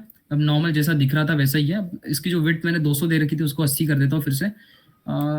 ठीक है, ये मैंने इसको 80 पिक्सल कर दिया। Okay great. तो अभी हम समझते हैं फ्लेक्स बेसिस क्या होता है। फ्लेक्स बेसिस जैसे मैंने अभी बोल दिया उसका डेफिनेशन, वो इनिशियल विड्थ स्पेसिफाई करने के लिए हमें हेल्प करता है। अगर मैं चाहता हूँ कि ये जो आइटम 1 है इसको मैं कुछ एक इनिशियल विड्थ दे दूं, है ना, तो वो भी मैं कर सकता हूँ using the flex basis property. Flex basis अगर इसका मैं लाइक 300 पिक्सल कर दूं तो इसका इनिशियल विड्थ जो है वो 300 पिक्सल हो जाएगा। ये देखो, 300 पिक्सल का इसका जो है विड्थ हो चुका है, इनिशियल विड्थ। ठीक है, फिर ये श्रिंक होगा अगर मैं श्रिंक जो है इसको 1 कर दूं तो, है ना। ये देखो श्रिंक तो हो रहा है क्योंकि इसका श्रिंक बाय डिफॉल्ट 1 ही होता है ना। मैंने एक्सप्लिसिटली यहाँ पे कोई फ्लेक्स श्रिंक को 0 नहीं किया। अगर मैं 0 कर दूं तो फिर ये ओवरफ्लो हो जाएगा, है ना, ओवरफ्लो हो जाएगा अगर मैं इसको और छोटा करूँ तो। ठीक है, लेकिन अगर मैं फ्लेक्स श्रिंक को इसको 1 ही रखूं तो वो श्रिंक होगा, लेकिन इसकी इनिशियल विड्थ कितनी होनी चाहिए वो डिफाइन करने का काम जो है फ्लेक्स बेसिस करता है। बस इतना ही होता है। ठीक है, अभी इसके बाद ना एक नेविगेशन बार बनाने की कोशिश करेंगे, अगर टाइम रहता है तो एक नेविगेशन बार बना के देखेंगे, है ना, फ्लेक्स बॉक्स से। बट फिलहाल आगे चलते हैं।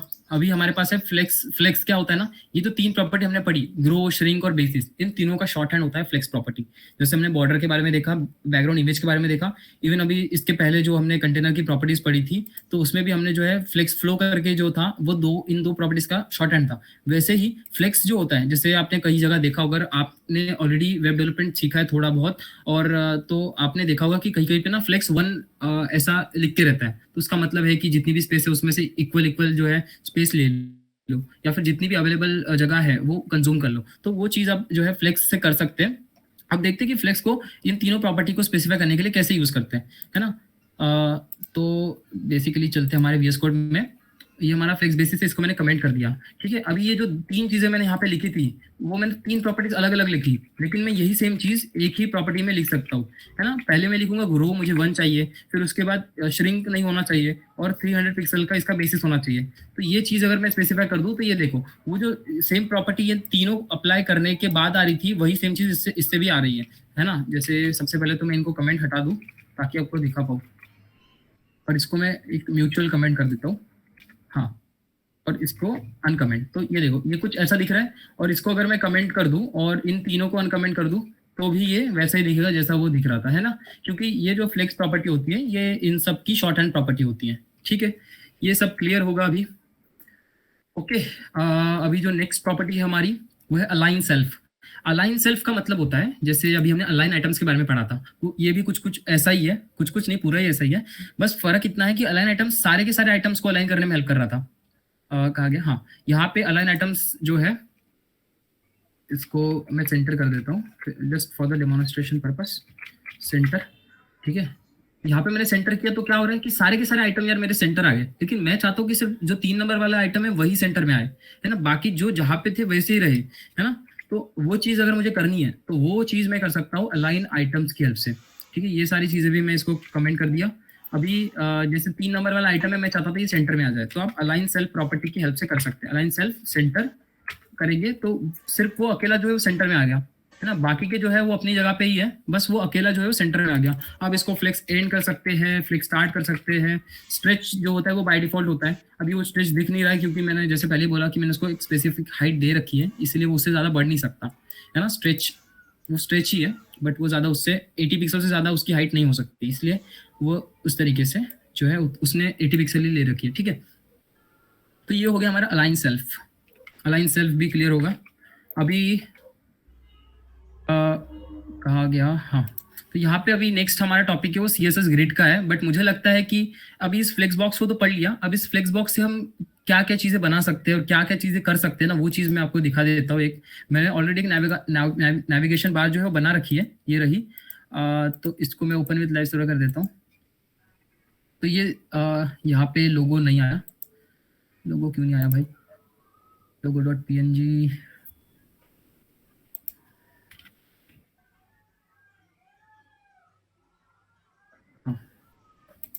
हाँ, तो ये GDSC का जो है हमारा लोगो भी आ गया। तो इस तरीके से आप जो है नेविगेशन बार बना सकते हैं, अगर आप अपने पास टाइम उड़ता है एंड में तो देखेंगे इसको बनाने का। वरना वैसे भी हम प्रोजेक्ट में एक नेविगेशन बार तो बनाएंगे ही, एक वेबसाइट बनाने वाले हैं हम प्रोजेक्ट में, तो उसमें भी हम कैसे फ्लेक्स बॉक्स की हेल्प से नेविगेशन बार बनाते हैं वो सब देख लेंगे, ठीक है। तो इस तरीके से आप नेविगेशन बार बना सकते हैं यूजिंग फ्लेक्स बॉक्स, ठीक है। तो इसको मैं बंद कर देता हूँ और अभी हम चलते हैं ग्रिड को समझते हैं। अभी जो ग्रिड है वो बहुत ही ज़्यादा पावरफुल लेआउटिंग सिस्टम है ना। जो अभी जो चल रहा है वो तो ग्रिड ही बहुत लोग यूज़ करते हैं, क्योंकि ग्रिड एक बहुत 2 डायमेंशनल लेआउटिंग सिस्टम है ना। हमें ये दोनों तरीके से, मतलब रो में भी और कॉलम में भी, किस तरीके से हमारा जो कंटेंट है अंदर का, ग्रिड के जो सेल्स होते हैं, यानी कि वही कंटेंट हो गया वो, तो उसको किस तरीके से अलाइन करना है, वो सारी चीज़ें हम ग्रिड की हेल्प से हैंडल कर सकते हैं। और बहुत ही पावरफुल ये लेआउटिंग सिस्टम है। इसको तुम एक लाइक टेबल की तरह समझ सकते हो, बट टेबल कैसा है ना, एकदम स्टैटिक रहता है, उसका विड्थ हम चेंज नहीं कर सकते, उसका हाइट हम चेंज नहीं कर सकते। लेकिन ग्रिड एक बहुत ही फ्लेक्सिबल चीज होती है और इसको आप यूज करके बहुत अच्छे अच्छे लेआउट्स बना सकते हो। एक पूरी वेबसाइट का लेआउट एक आप ग्रिड से बना सकते हो, ठीक है। तो सबसे पहले जैसे हमने फ्लेक्स बॉक्स के टाइम पे भी कुछ टर्मिनोलॉजीज पढ़ी थी, ठीक है। जो हमने फ्लेक्स बॉक्स के टाइम पे टर्मिनोलॉजीज पढ़ी थी, वही वैसे ही हम टर्मिनोलॉजी सबसे पहले ग्रिड के बारे में पढ़ते हैं और ग्रिड क्या होता है वो समझते हैं। तो जैसे मैंने बोला कि ये टेबल की तरह ही होता है। तो टेबल में जो भी क्या होता है, कॉलम्स होते हैं और रोज होते हैं, वैसे ही हमारे पास ग्रिड में भी कुछ कॉलम्स होते हैं और कुछ रोज होते हैं। और यहाँ पे इन कॉलम्स इन और ये जो चीज है ना, ये वाला है ना, ये एक चीज, तो इसको हम सेल बोलते हैं। जैसे टेबल में भी हम सेल बोलते थे, वैसे ही यहाँ पे भी हम सेल बोलते हैं। तो ये जो सेल होता है, इसके आजू बाजू में आप कुछ गैप दे सकते हो, है ना। ये एक रो है, ये एक रो है, ये एक रो है। तो इन रोज के बीच में अगर आपने कुछ गैप दे दी तो उसको हम रो गैप बोलते हैं। अब इसके बारे में हम देखेंगे किस तरीके से रो गैप देते हैं, किस तरीके से कॉलम गैप देते हैं, वो चीज, है ना। अब इसके बाद हम चलते हैं सेकंड स्लाइड पे। तो यहाँ पे ये चीज बहुत इंपॉर्टेंट है, क्योंकि अभी इसमें बहुत लोग कंफ्यूज हो जाते हैं, है ना। जैसे ये कॉलम 1 है, कॉलम 2 है, कॉलम 3 है। अभी हम जब ग्रिड के जो आइटम्स होते हैं उनकी जब प्रॉपर्टीज पढ़ेंगे तो ये चीज बहुत ज्यादा काम आने वाली है ना। ये लाइन 1 होती है, ये लाइन 2 होती है, लाइन 3 होती है, लाइन 4 होती है। वैसे ही रोज में ये लाइन 1, लाइन 2, लाइन 3, लाइन 4, है ना। लाइन 1 यहाँ से स्टार्ट नहीं होती, क्योंकि यार लाइन 1 ये है ना, तो लाइन 1 यहाँ से स्टार्ट होगी, फिर लाइन 2 यहाँ पे, फिर लाइन 3 यहाँ पे और लाइन 4 यहाँ पे। इस तरीके से जो है ये एक स्ट्रक्चर बन जाता है। और इस चीज को आपको याद रखना है, क्योंकि ये जैसे मैंने बोला कि जब हम ग्रिड के आइटम्स की प्रॉपर्टीज पढ़ेंगे तब ये काम आएगा, ठीक है। तो ये कुछ होती है हमारे पास ग्रिड कंटेनर की properties, grid template columns, grid template rows. अब इनको ना एक एक करके हम पहले समझेंगे और फिर जानेंगे कि ये प्रॉपर्टीज करती क्या है, ठीक है। तो सबसे पहले हम चलते हैं वापस से VS कोड पे, और मैंने यहाँ पे पहले से प्री डिफाइंड स्ट्रक्चर बना रखा है। तो इस स्ट्रक्चर को पहले हम देख लेंगे कि हमने क्या बनाया है। जैसे हमने फ्लेक्स बॉक्स में बनाया ये वैसे ही कुछ है, ठीक है। तो ये हमारा है CSS ग्रिड, हम समझेंगे यहाँ पे। ये हमारा हो गया कंटेनर, है ना। अब इसके ये कंटेनर के कुछ आइटम्स हो गए, है ना। तो एक बार पहले HTML देख लेते हैं। HTML में हमने हेडर बनाया है, उसमें एक h1 टैग देके CSS ग्रिड लिख दिया है, ठीक है, इस तरीके से। उसके बाद जैसे हमने अपना फ्लेक्स बॉक्स के टाइम पे किया था, वही सेम चीज हमने यहाँ पे कर दी है। कंटेनर बनाया, उसके अंदर कुछ आइटम्स बना दिए हैं, है ना। 6 आइटम्स मैंने बनाए हैं अभी यहाँ पे। उसके बाद अब इनकी स्टाइलिंग्स को समझ लेते हैं। स्टाइलिंग में वही है यार, HTML को मैंने एक फॉन्ट फैमिली दे दी है एरियल। उसके बाद H1 को टेक्स्ट अलाइन सेंटर कर दिया है। उसके बाद जो कंटेनर है उसको हमने हाइट दे दी है 610 पिक्सल्स की, है ना। और उसके बाद यहाँ पे हमने बॉर्डर दे दी है 5 पिक्सल, ये जो भी कलर है वो। उसके बाद आइटम जो भी है उनको भी हमने कुछ कुछ बॉर्डर दे दी, उनका बैकग्राउंड कलर येलो करके उनको display flex, justify content center और अलाइन आइटम सेंटर। ओके यार, ये चीज मैं बताना भूल गया कि ये 3 प्रॉपर्टीज क्या करती हैं। देखो ये 3 प्रॉपर्टीज बहुत ज्यादा इंपॉर्टेंट कह सकते हो, क्योंकि इनको तुम बहुत जगह पे यूज करोगे। ये कंप्लीटली आइटम जो होता है ना किसी कंटेनर के अंदर, उसको हॉरिजॉन्टली और वर्टिकली सेंटर में लाते हैं। ठीक है, बिल्कुल सेंटर में, हॉरिजॉन्टली भी और वर्टिकली भी। अब इसको हम समझ लेते हैं यहीं पे थोड़ा सा शॉर्ट में, तो वापस से ब्लैक बॉक्स में तो नहीं जाएंगे। तो ये देखो, ये हमारा कंटेनर है, इसको मैं कुछ एक हाइट दे देता हूँ, सपोज 200 पिक्सल मैंने दे दिया। ये देखो 200 पिक्सल, ये ओवरफ्लो तो हो गया होगा, but let's ignore it for now. तो यहाँ पे ये जो 1 है, ये देखो यहाँ कहाँ पे चिपक गया, ये टॉप पे चिपक गया। अगर मुझे इसको लाइक ये हॉरिजॉन्टली सेंटर लाना है, तो इसको मैं टेक्स्ट लाइन सेंटर तो कर सकता हूँ। ठीक है, टेक्स्ट लाइन सेंटर तो मैं कर सकता हूँ, लेकिन अब इसको मैं वर्टिकली सेंटर कैसे लाऊं, है ना। इसको वर्टिकली सेंटर लाने के लिए मुझे अलाइन आइटम सेंटर जो फ्लेक्सबॉक्स में प्रॉपर्टी होती है, हम उसको यूज करके ला सकते हैं, है ना, क्योंकि हमारे पास कोई ऐसी प्रॉपर्टी नहीं है जो इसको लाए सेंटर में। एक वर्टिकल अलाइन भी होती है, बट इसके बारे में तो मुझे भी ज्यादा पता नहीं है, मैंने इसको यूज नहीं किया है। लेकिन ये देखो काम नहीं कर रही है, वर्टिकल अलाइन जो इसको सेंटर नहीं कर रही है। बट इसका ना एक बहुत अच्छा तरीका है कि आप इसको फ्लेक्सबॉक्स से कर सकते हैं। आप ये जो आइटम है ना, ये पूरा, इसको आप एक कंटेनर अज्यूम करके इसको फ्लेक्स बना दीजिए, फ्लेक्स बॉक्स बना दीजिए। ठीक है, तो यहाँ पे अगर ये मैं पूरा अनकमेंट कर देता हूँ, पहले तो डिलीट ही कर देता हूँ। ठीक है, तो यहाँ पे डिस्प्ले फ्लेक्स में कर देता हूँ सबसे पहले इसको। तो डिस्प्ले फ्लेक्स से यहाँ पे कोई इफेक्ट मुझे दिख नहीं रहा है, क्योंकि यहाँ पे एक ही आइटम है ना। ये कंटेनर अगर है, इसको मैं एक कंटेनर अज्यूम करके चलूँ, तो यहाँ पे एक ही आइटम है, तो ये ऑलरेडी अपने रो के हिसाब से जो है वो अलाइन हो चुका है ना। वो ऑलरेडी अपने रो के हिसाब से जो है अलाइन हो चुका है। अभी जैसे मैं चाहता हूँ कि ये हॉरिजॉन्टली सेंटर आ जाए, तो मैं जस्टिफाई कंटेंट सेंटर जो हमने पढ़ा था, जस्टिफाई कंटेंट सेंटर क्या करता है, हॉरिजॉन्टली उसको सेंटर लाता है। ये हॉरिजॉन्टली सेंटर आ गया। अभी मुझे वर्टिकली भी सेंटर लाना है इसको, तो अलाइन आइटम्स जो मैंने बोला था कि align items is nothing but a vertical direction का जस्टिफाई कंटेंट, तो इसको भी सेंटर ला लेते हैं। तो ये देखो, ये आ गया, वर्टिकली भी सेंटर आ गया और हॉरिजॉन्टली भी सेंटर आ गया। बस यही होता है। ठीक है, तो इसलिए मैंने जो है इसको दिया है। अभी ग्रिड को हम समझ रहे थे, तो सबसे पहला स्टेप होता है कि कंटेनर जो है, ये भी सारा कंटेनर का ही खेल है। जैसे हमारा फ्लेक्स बॉक्स था, वो भी हमारा पूरा कंटेनर का खेल था, वैसे ही जो है ये हमारा जो ग्रिड है, ये भी पूरा कंटेनर का खेल होता है। तो सबसे पहले जो कंटेनर होता है उसको आपको डिस्प्ले ग्रिड कर देना है। ठीक है, डिस्प्ले ग्रिड। तो इतना करने से देखना क्या हो गया, सारे जो आइटम्स है वो फैल गया, पूरा जितना भी स्पेस था उन्होंने बाय डिफॉल्ट ले लिया। ये पूरा बाय डिफॉल्ट बिहेवियर होता है ग्रिड का, है ना। इसमें मैंने सिर्फ डिस्प्ले ग्रिड डाला है, तो इसने क्या किया, पूरा का पूरा जो हाइट था, उसमें जितनी भी जगह थी वो सारी खुद से कंज्यूम कर ली, है ना। अगर ट्राई करके देखते हैं, अगर इस आइटम को मैंने कुछ एक फिक्स हाइट दे दी तो क्या होता है। अगर मैं इसको जैसे अभी 200 पिक्सल दिया था, वो कुछ ज्यादा हो गया था, 40 पिक्सल देके देखते हैं। तो अगर मैंने 40 पिक्सल दे दिया, तो हाँ, ये इन्होंने फिर अभी स्ट्रेच नहीं किया, मैंने इसको कुछ हाइट नहीं दी ना, इसलिए ये कंप्लीटली जो है ग्रिड के फ्लो में चला गया। और स्ट्रेच मैंने जैसे बोला था, है ना, जैसे हमने फ्लेक्सबॉक्स में भी पढ़ा था कि by default align item centre जो प्रॉपर्टी होती है उसकी वैल्यू स्ट्रेच होती है, इसीलिए वो स्ट्रेच हो जाता था। लेकिन मैंने वहां पे क्या किया था, मैंने वहां पे जो है एक हाइट दे दी थी ना स्पेसिफिक आइटम को, इसलिए वो उससे ज्यादा बढ़ नहीं पा रहा था। वही सेम बिहेवियर ग्रिड का भी होता है। ग्रिड और फ्लेक्सबॉक्स कहीं ना कहीं सिमिलर ही है, बस फर्क इतना है कि फ्लेक्सबॉक्स जो होता है वो वन डायरेक्शनल होता है, एक्स एक्सिस के अलॉन्ग ही काम करता है। लेकिन हमारा ग्रिड 2 डायमेंशनल सिस्टम है, इसमें हम कॉलम्स को भी और रोज को भी हैंडल कर सकते हैं, यानी कि एक्स एक्सिस में भी और जो है वाई एक्सिस में भी आप कंटेंट को हैंडल कर सकते हैं। तो यहाँ पे मैं इसको हाइट जो है वो हटा देता हूँ, जैसे इसका नॉर्मल स्ट्रेच होता है अलाइन आइटम स्ट्रेच, तो वही रखते हैं। ठीक है, तो ये हमारा हो गया ग्रिड। अब सबसे पहले जो हमारा प्रॉपर्टी है वो है ग्रिड टेम्पलेट कॉलम्स। स्लाइड्स में चलते हैं, तो ये ग्रिड टेम्पलेट कॉलम्स क्या होता है उसको देखते हैं। ग्रिड टेम्पलेट कॉलम्स हमें बताता है कि किस तरीके से आपको मतलब उसमें हम डिफाइन कर सकते हैं कितनी कॉलम्स हमें चाहिए और हर एक कॉलम की कितनी जो है विड्थ होनी चाहिए। ये चीज हम जो है ग्रिड टेम्पलेट कॉलम से बता सकते हैं। अब ग्रिड टेम्पलेट कॉलम बनाने के लिए आप शॉर्ट हैंड भी यूज कर सकते हैं। ग्रिड टेम्पलेट कॉलम बीटीसी अगर लिखेंगे तो यहाँ पे आ जाता है, या फिर आपको अगर पूरा लिखना है, मैं तो प्रेफर करूंगा कि आप पूरा ही लिखो ताकि आपको ये सारी प्रॉपर्टीज याद हो जाए। ठीक है, तो ग्रिड टेम्पलेट कॉलम हमने लिख दिया है। अभी इतना लिखने से कुछ नहीं होगा, हमें बताना पड़ेगा इसे कि हमें कितनी कॉलम चाहिए और हर एक कॉलम की कितनी विड्थ होगी। अब ये चीज डिफाइन करने के लिए आपको कोई अलग कोई सिंटैक्स वगैरह नहीं है, आपको बस क्या करना है, जितनी कॉलम्स आपको चाहिए उतने बार आपको क्या लिखना है, उस कॉलम की विड्थ लिख देनी है। अभी मैं समझाता हूँ। जैसे अगर मुझे पहली कॉलम जो है 100 पिक्सल की चाहिए, तो मैंने 100 पिक्सल लिख दिया। यहाँ पे एक ही कॉलम बन गई जिसमें आइटम की जो विड्थ है वो 100 पिक्सल है। अब मैं चाहता हूँ 2 कॉलम्स बन जाए, 10 पिक्सल हो गया, ये तो 100 पिक्सल। ठीक है, 100 पिक्सल की 2 कॉलम्स बन जाए, तो ये इसी से जो है CSS इंटरप्रेट कर लेता है कि इस बंदे ने जो है अगर कॉलम दी, मतलब 2 वैल्यूज दी है, तो यहाँ पे मुझे 2 कॉलम बनानी होगी, है ना। तो ये पहली कॉलम की 100 पिक्सल, दूसरे कॉलम की भी 100 पिक्सल, इस तरीके से जो है ये CSS काम करता है, मतलब ग्रिड काम करता है। इसके बाद मैं और 100 पिक्सल अगर दूंगा तो ये फिर तीसरी कॉलम बना देगा। अब अरे यार ये क्या हो गया, हाँ ठीक है। तो ये जो है ये तो तुम बोलोगे कि अगर तुम एक ऐसे स्टैटिक वैल्यू दे रहे हो तो फिर इससे अच्छा तो तुम टेबल ही यूज कर लो, है ना। तो टेबल इसमें आप कुछ एक परसेंटेज में वैल्यू दे सकते हो, है ना। जैसे फॉर एग्जांपल अगर आप चाहते हो कि पहली जो कॉलम है वो मेरी 50% की हो और दूसरी कॉलम जो है वो भी 50% की हो, तो आप ऐसे भी वैल्यूज दे सकते हो। अभी देखो, अभी इसको मैं कितना भी बड़ा कर दूं ना तो भी ये 50% के जो प्रोपोर्शन है ना वो मेंटेन करके रख रहा है ना। ये भी 50% का कॉलम है, ये भी 50% का जो है कॉलम है।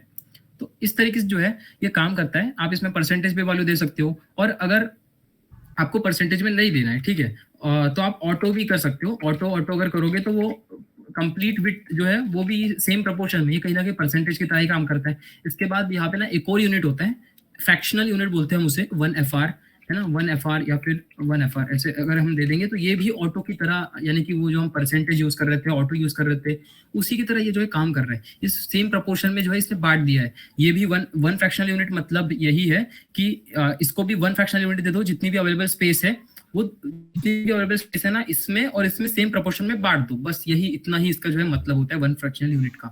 ऑटो का भी मतलब वही होता है, और परसेंटेज अगर आप 50% रख रहे हो तो उसका भी मतलब वही होता है, ठीक है। तो ये कई ऑप्शन है, आप जिस आपको जो यूज करना है आप वो कर सकते हैं। अभी इसके बाद यार अब आप बोलोगे कि अगर मेरे पास 100 कॉलम है, होती तो नहीं है वैसे, हाइपोथेटिकल सिचुएशन लेके चलते कि अगर है 100 कॉलम है तो भाई मैं ऐसे 100 बार कैसे लिख सकता हूँ यार, 100 पिक्सल 10 पिक्सल जो भी है, ऐसे 100 बार लिखूंगा तो मेरी हालत पतली हो जाएगी और मैं वेब डेवलपमेंट छोड़ के भाग जाऊंगा, है ना। तो उससे अच्छा है कि हमारे पास एक रिपीट फंक्शन आता है। तो ये जो रिपीट फंक्शन है ये क्या करता है, इसमें 2 आर्गुमेंट जाएंगे। पहला होगा कि कितनी नंबर ऑफ रोज चाहिए, सॉरी कॉलम्स चाहिए, और उस कॉलम की विड्थ कितनी होनी चाहिए, है ना। ये चीज आप इसी रिपीट वाले फंक्शन से बता सकते हैं। जैसे अगर मुझे 5 कॉलम चाहिए और हर एक कॉलम की जो है 100 पिक्सल विड्थ हो, तो मैं अगर ऐसा करता हूँ तो देखो यहाँ पे 5 कॉलम बन गई है ना, 5 कॉलम बन गई है, और हर एक कॉलम की जो विड्थ है वो मेरी है 100 पिक्सल की। या फिर अगर मैं चाहता हूँ कि सारी कॉलम की विड्थ जो है वो सेम हो, तो मैं इसमें 1 FR दे सकता हूँ, है ना। अभी यहाँ पे तुम परसेंटेज यूज नहीं कर सकते यार, क्योंकि अब तुम यहाँ पे रैंडमली अगर जो जो वैल्यू डालोगे उससे तुम्हें 100 को डिवाइड करके फिर यहाँ पे परसेंट लिखना पड़ेगा। तो उससे अच्छा है कि आप यहाँ पे फ्रैक्शनल यूनिट का जो है यूज करो जितना हो सके। तो यहाँ पे अगर मैंने 1 FR कर दिया तो देखो सारी कॉलम जो है वो 5 कॉलम मेरी बन गई, और हर एक सेल की जो, यानी कि हर एक कॉलम की जो विड्थ है ना वो सेम है ना। तो ये होता है यार, इस रिपीट फंक्शन को आप यूज कर सकते हो। अब अगर मैं चाहूँ तो यहाँ पे मैं 100 कॉलम्स भी बना सकता हूँ, लेकिन अब 100 कॉलम्स के लिए उतना कंटेंट भी तो होना चाहिए। मैं 6 कॉलम बना के दिखा देता हूँ। ये सारी जो बॉक्सेस है वो 6 कॉलम इस तरीके से अरेंज हो चुके हैं, और जैसे इनका अलाइन आइटम जो है स्ट्रेच है, तो इन्होंने पूरा का पूरा जो लाइक हाइट होता है वो ले लिया है, ठीक है। समझ गए ना, इतना इतना पार्ट क्लियर है, ठीक है। चार्ट बॉक्स में डालो यार, बढ़िया बढ़िया, ग्रेट, ठीक है। तो हम आगे चलते हैं यहाँ पे।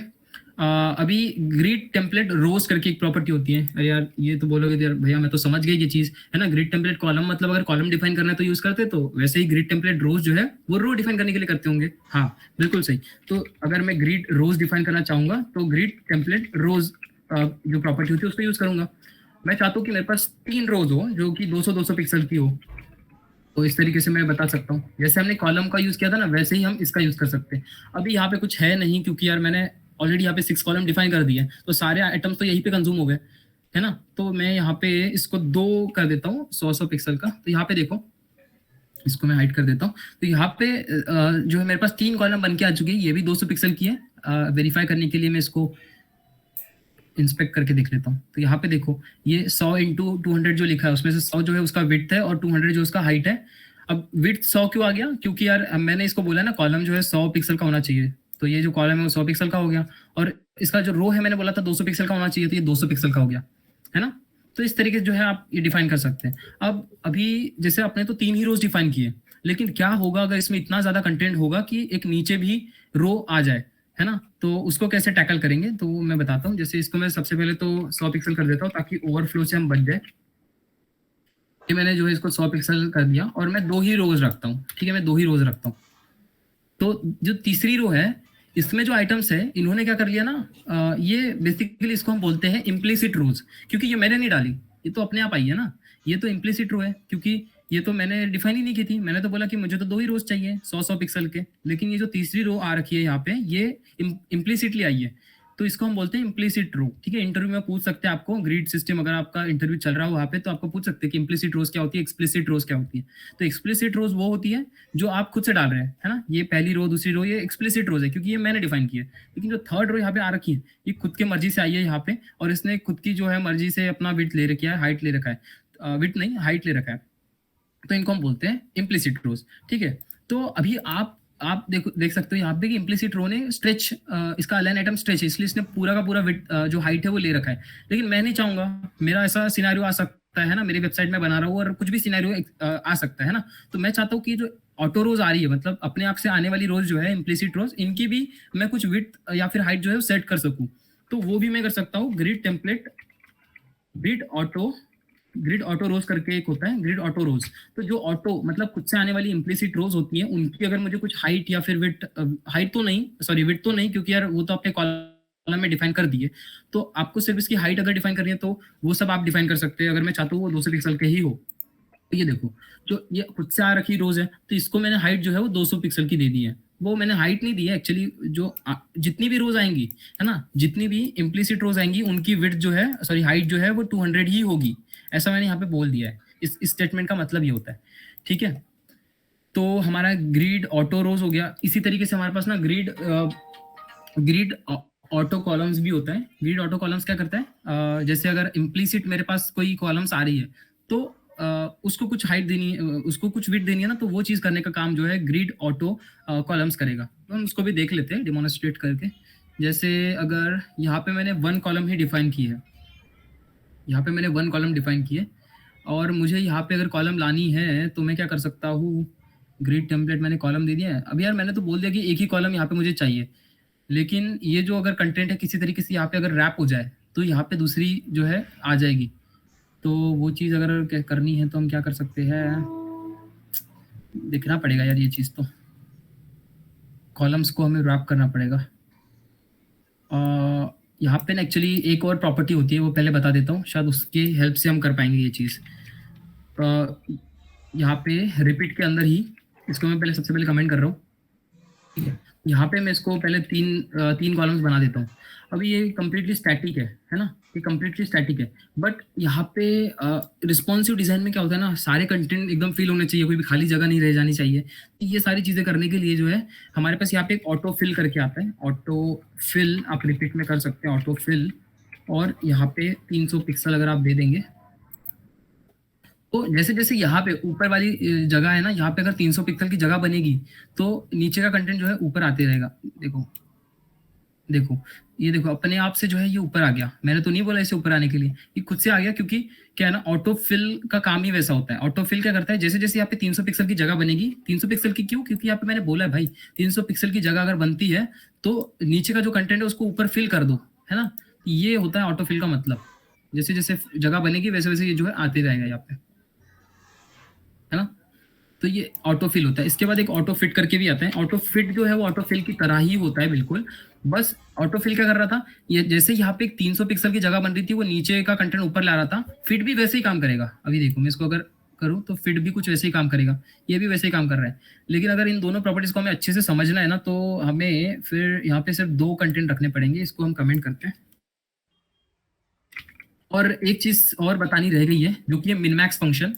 मिनमैक्स फंक्शन क्या होता है उसको भी मैं यहीं पे जल्दी से बता देता हूँ। जैसे मैंने 2 रोज बनानी है 100 पिक्सल की, ये 2 रोज बन चुकी है। लेकिन अब अगर आप चाहते हो कि किसी रो की कुछ एक मिनिमम विड्थ हो, और सॉरी कॉलम की जो है कुछ मिनिमम विड्थ हो और कुछ एक मैक्सिमम विड्थ हो। अब मिनिमम विड्थ और मैक्सिमम विड्थ का क्या मतलब है, मिनिमम विड्थ मतलब कम से कम उतनी विड्थ तो होनी ही चाहिए, और मैक्सिमम विड्थ का मतलब उससे ज्यादा विड्थ नहीं हो सकती, है ना। आप बोलते ना मिनिमम इतने दिन, अगर आपको कुछ काम दिया गया है तो आप बोलेंगे कि मिनिमम 2 दिन में तो करना ही करना है। तो मतलब कम से कम आप 2 दिन में करना ही पड़ेगा। आप ज्यादा से ज्यादा कुछ बोला नहीं है कि ज्यादा से ज्यादा आप 3 दिन भी ले सकते हैं, 4 दिन भी ले सकते हैं, है ना। एटलीस्ट जो है उतनी विड्थ तो होनी चाहिए, मिनिमम का मतलब। और मैक्सिमम का मतलब कि वही कि अगर मैंने मैक्सिमम विड्थ 800 पिक्सल दिया है तो वो 800 से ज्यादा एक्सीड नहीं कर सकता, वही होता है मिन मैक्स। तो इसको देख लेते हैं। मिन मैक्स, अगर मैं चाहूंगा कि इसकी मिनिमम विड्थ जो है वो 300 पिक्सल होनी चाहिए, 200 पिक्सल होनी चाहिए, कर देते हैं 200 पिक्सल होनी चाहिए। और मैक्सिमम विड्थ जो है वो ऐसे कॉमा देके आप दे सकते हैं 500 पिक्सल। 500 पिक्सल से ज्यादा इसकी विड्थ नहीं हो सकती, हाँ। तो अगर इसको मैं ऐसे स्क्रॉल करूँ तो देखो ये फुल विड्थ कवर नहीं कर रहा है ना। क्यों नहीं कर रहा है? क्योंकि हमने बोला है कि इसकी मैक्सिमम विड्थ जो है वो 500 पिक्सल ही होगी। इसको हम इंस्पेक्ट करके इसकी जो है विड्थ है देख सकते हैं। हाँ, इसको अगर मैं देखूँ तो यहाँ पे वो क्यों नहीं आ रहा यार, ये ऐसा वाला लेवल नहीं आ रहा इस पे। बट इसकी जो विड्थ होगी ना वो 500 पिक्सल ही होगी और उससे ज़्यादा एक्सीड नहीं कर सकती। ठीक है, तो ये ऐसे काम करता है मिन मैक्स फंक्शन। अभी आप इसको इसका यूज करके ना अभी मैं आपको जैसे ऑटो फिट और ऑटो फिल का डिफरेंस बता रहा था, तो वो बता देता हूँ पहले वो कैसे काम करता है। मेरे को बस ये मिन मैक्स से आपको इंट्रोड्यूस कराना था, क्योंकि इसी का यूज करके हम जो है उसको यूज करेंगे। तो सबसे पहले हम यहाँ पे रिपीट का यूज करते हैं और दो कॉलम्स मतलब जैसे हम रिपीट में ना यहाँ पे 2 कॉलम, फिर यहाँ पे कितनी विड्थ की 1 कॉलम होगी, ऐसा वो बता रहे थे। तो उसी में पहला आर्गुमेंट हमें ऑटो फिल दे देना है। तो ये जैसे जैसे स्पेस बनेगा वैसे वैसे वो लेते जाएगा। और यहाँ पे आपको मिन मैक्स दे देना है। जैसे यहाँ पे मैं 200 पिक्सल देता हूँ और ज़्यादा से ज़्यादा, ये देखो इसका मतलब यही है कि ये ऑटो फिल कर देना। कम से कम उस जो भी आइटम है उसकी विड्थ 200 पिक्सल रखना, कम से कम 200 पिक्सल होना चाहिए। और ज़्यादा से ज़्यादा मैं एक 1 फ्रैक्शनल यूनिट दे देता हूँ ताकि कोई भी खाली स्पेस यहाँ पे जो है जगह ना रहे। अभी मैंने यहाँ पे ऑटो फिल किया है ना, इसलिए यहाँ पे जगह खाली रह रही है। अगर मैं इसे ऑटो फिट कर दूँ तो ये जगह खाली नहीं रहेगी। यही फर्क है बस ऑटो फिल और ऑटो फिट में। ऑटो फिल क्या करता है अभी उसको मैं आपको दिखा देता हूँ। जैसे ऑटो फिल रखा है मैंने, ठीक है, और इसको मैंने छोटा कर देता हूँ। तो जैसे ही ये जो स्पेस है ना, ये स्पेस 200 पिक्सल से कम हो जाएगी तो ये कंप्लीटली फिल हो जाएंगे। देखो ये फिल हो गया।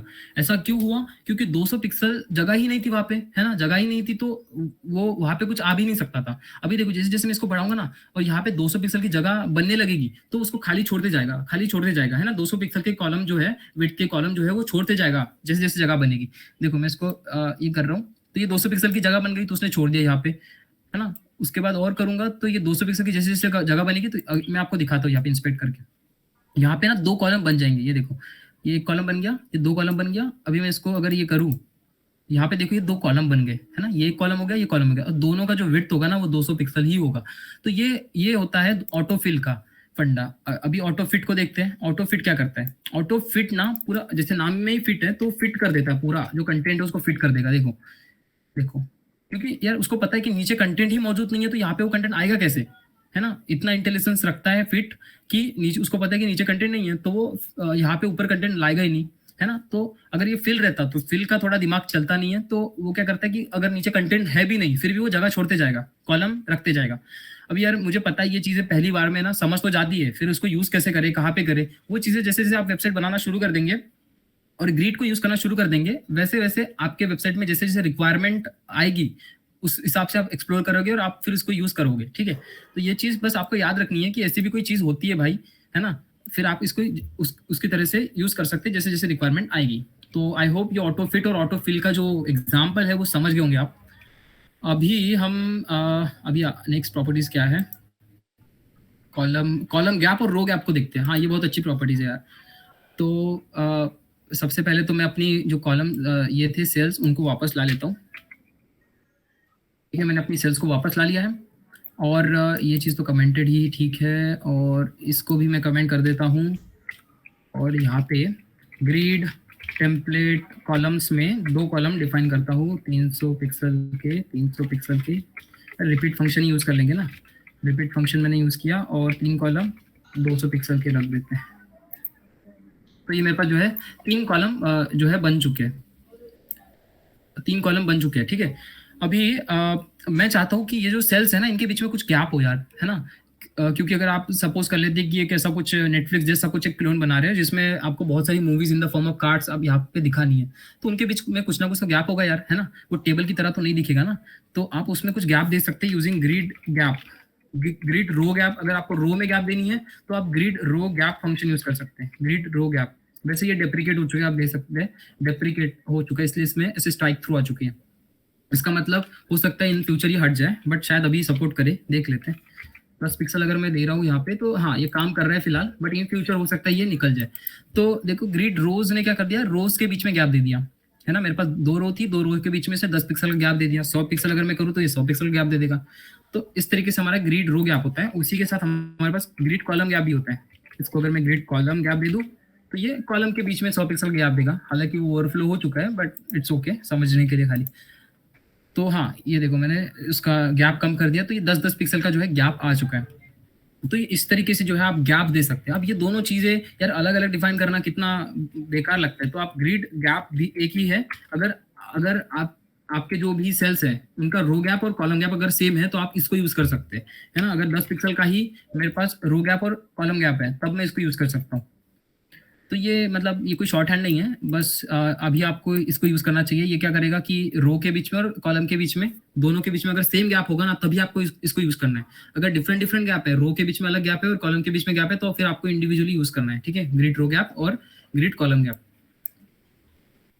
ठीक है। अच्छा, तो ये देखो डेप्रिकेट होने के बाद ये कुछ शायद नई प्रॉपर्टीज आई है, रो गैप हमें यूज करना होता है, अभी ग्रिड लिखने की जरूरत नहीं है, ऐसा कुछ है। हाँ, तो ऐसा ही है। इसी के बाद आप कॉलम गैप अगर करेंगे, कॉलम गैप, तो भी ये हो जाएगा। अभी आपको यहाँ पे इसके पहले ग्रिड लिखने की जरूरत नहीं है क्योंकि वो प्रॉपर्टीज डेप्रिकेट हो चुकी है, ठीक है। तो आई गेस ये दोनों प्रॉपर्टीज क्लियर है। अभी इसके बाद वाली जो प्रॉपर्टी हमारे पास है वो ग्रिड गैप, जो हमने देख लिया grid gap. Align items, justify items और प्लेस आइटम्स, इन तीनों प्रॉपर्टी को हम देखते हैं अभी। जैसे फ्लिक्सबॉक्स में भी हमारे पास ये तीनों प्रॉपर्टी थी, लेकिन ये आइटम्स की प्रॉपर्टी थी, मतलब जो फ्लेक्सबॉक्स में हम जो आइटम थे ना, फ्लेक्स आइटम, उन पे लगा देते हैं, लेकिन यहाँ पे हमारे पास ये जो प्रॉपर्टीज है कंटेनर की प्रॉपर्टीज है। अब ये कैसे काम करती है इनको एक एक करके देख लेते हैं। अलाइन आइटम्स है, जस्टिफाई आइटम्स है और प्लेस आइटम्स। ओके, इसको मैं कमेंट कर देता हूँ, ये दो प्रॉपर्टीज को, ठीक है। तो हमारे पास जो है 3 कॉलम बन गई 200 पिक्सल वाली, और अभी हम इसी कंटेनर पे ही लगाएंगे, ठीक है। इवन दो इसके नीचे मतलब पीछे यहाँ पे आइटम्स लिखा है, इसका मतलब ये नहीं है कि आइटम्स पे लगेगा। आइटम्स की प्रॉपर्टीज यहाँ पे हमारे पास अलग है, इनको हम देखेंगे, लेकिन यहाँ पे हम सबसे पहले देख लेते हैं जल्दी से इन्हें। अलाइन आइटम सबसे पहले हमारे पास है, जस्टिफाई आइटम है या अलाइन आइटम से पहले, सबसे पहले हमारे पास है अलाइन आइटम्स, ठीक है। तो हम अलाइन आइटम्स देख लेते हैं क्या होते हैं अलाइन आइटम्स। अलाइन आइटम्स जैसे फ्लेक्सबॉक्स में भी ये हमें बता रहा था कि किस तरीके से हमें वर्टिकली आइटम्स को अलाइन करना है, वही हमें कंटेनर भी में भी ये सेम ही चीज होती है।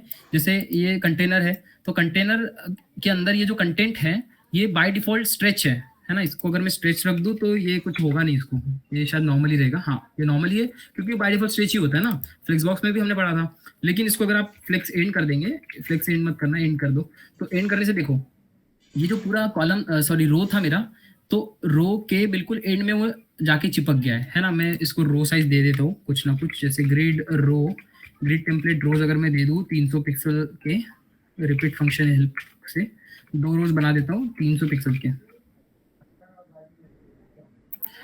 300 नहीं 200 बनाते हैं, तो ये थोड़ा और ऊपर आ जाएगा। हाँ, तो ये एक मेरी रो है तो 300 पिक्सल की है ना। ये एक रो है 300 पिक्सल की, इसको इंस्पेक्ट करेंगे ना तो और ज्यादा अच्छे से समझेगा।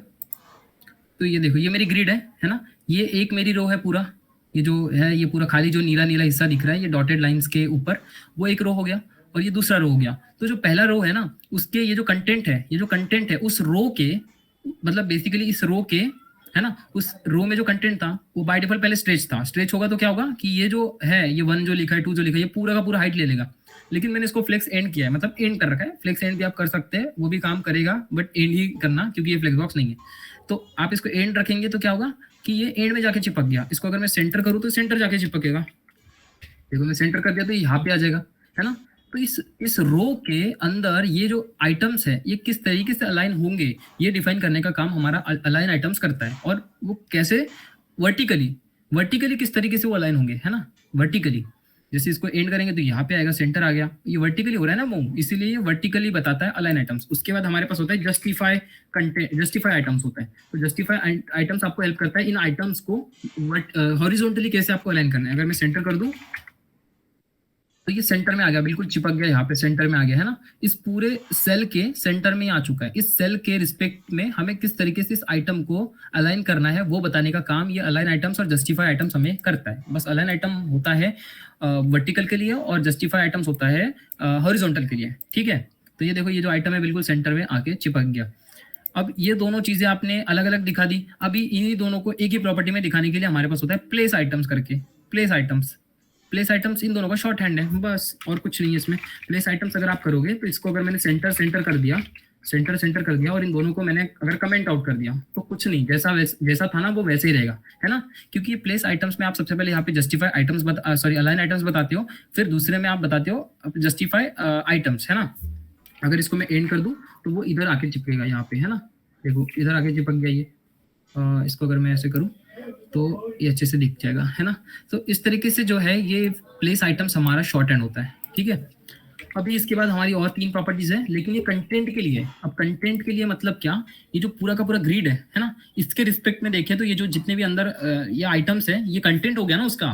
तो इस कंटेंट को ग्रिड के बॉर्डर के अलोंग मतलब रिस्पेक्ट टू किस तरीके से मुझे अलाइन करना है, वो बताने का काम हमारा जो है अलाइन आइटम्स, सॉरी क्या नाम है उसका, अलाइन कंटेंट, जस्टिफाई कंटेंट और प्लेस कंटेंट। अब यार ये चीज तो आपने इस पैटर्न से थोड़ा सा ऑब्जर्व कर ही लिया होगा कि प्लेस कंटेंट जो है वो इन दोनों का शॉर्ट हैंड होगा। बिल्कुल सही कह रहे हो आप, ये जो प्लेस कंटेंट है इन दोनों का शॉर्ट हैंड होता है। तो एक एक करके इनको समझते हैं। अलाइन कंटेंट, ठीक है, अलाइन कंटेंट, जस्टिफाई कंटेंट और प्लेस कंटेंट। तो अलाइन कंटेंट देखते हैं। अलाइन कंटेंट मतलब इस कंटेंट को वर्टिकली किस तरीके से हमें अलाइन करना है। अभी ये जो आइटम्स थे वो नहीं मूव करेंगे, ये जो एक पीला जो डब्बा है ये मूव नहीं करेगा, ये पूरा का पूरा कंटेंट मूव करेगा। देखते कैसे। अलाइन कंटेंट अगर हम करेंगे और इसको सेंटर कर देंगे तो ये पूरा का पूरा कंटेंट जो है मेरा सेंटर में आ गया, है ना, वर्टिकली सेंटर में आ गया पूरा का पूरा कंटेंट। तो देखा तुमने कि ग्रिड कितना पावरफुल होता है, ये तुम्हें हर चीज करने की जो है पावर देता है, हर चीज करने की एबिलिटी देता है, किस तरीके से आपके कंटेंट को कहाँ पे कैसे अलाइन करना है वो सब आप कर सकते हैं। उसके बाद आप जस्टिफाई कंटेंट अगर आप करेंगे और उसको सेंटर करेंगे तो ये पूरा कंटेंट जो है सेंटर में आ गया, हॉरिजॉन्टली भी और वर्टिकली भी। अब यही 2 चीज करने की यार जो हमारी शॉर्ट हैंड होती है वो होती है प्लेस कंटेंट, है ना। इसको मैं सबसे पहले कर दूंगा कमेंट, और यहाँ पे अगर मैं इसको प्लेस कंटेंट कर दूं, प्लेस कंटेंट और सेंटर कर दूं इसको, तो देखो मैंने सिर्फ सेंटर किया, फिर भी ये जो है हॉरिजॉन्टली भी और वर्टिकली भी सेंटर हो गया। तो ये बेसिकली और कुछ शॉर्ट वे में आप डिफाइन कर सकते हैं। अगर आपकी दोनों प्रॉपर्टीज सेंटर है, अलाइन आइटम भी सेंटर है, सॉरी अलाइन कंटेंट भी सेंटर है और जस्टिफाई कंटेंट भी सेंटर है, तो आप एक सेंटर भी लिखेंगे तो ये दोनों प्रॉपर्टीज को सेंटर मानेगा। अगर आप नहीं चाहते कि ये इस तरीके से हो तो आप फिर आपको अगर जस्टिफाई कंटेंट एंड रखना है तो आप उसको एंड एक्सप्लिसिटली डिफाइन कर सकते हैं। तो अभी मुझे चैट बॉक्स में बताओ कि ये सारी प्रॉपर्टीज क्लियर है या नहीं है, या फिर कोई डाउट है।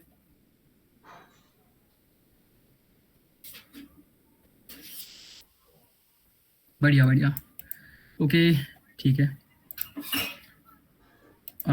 तो अभी हमारे पास यहाँ पे नेक्स्ट प्रॉपर्टीज कौन सी है।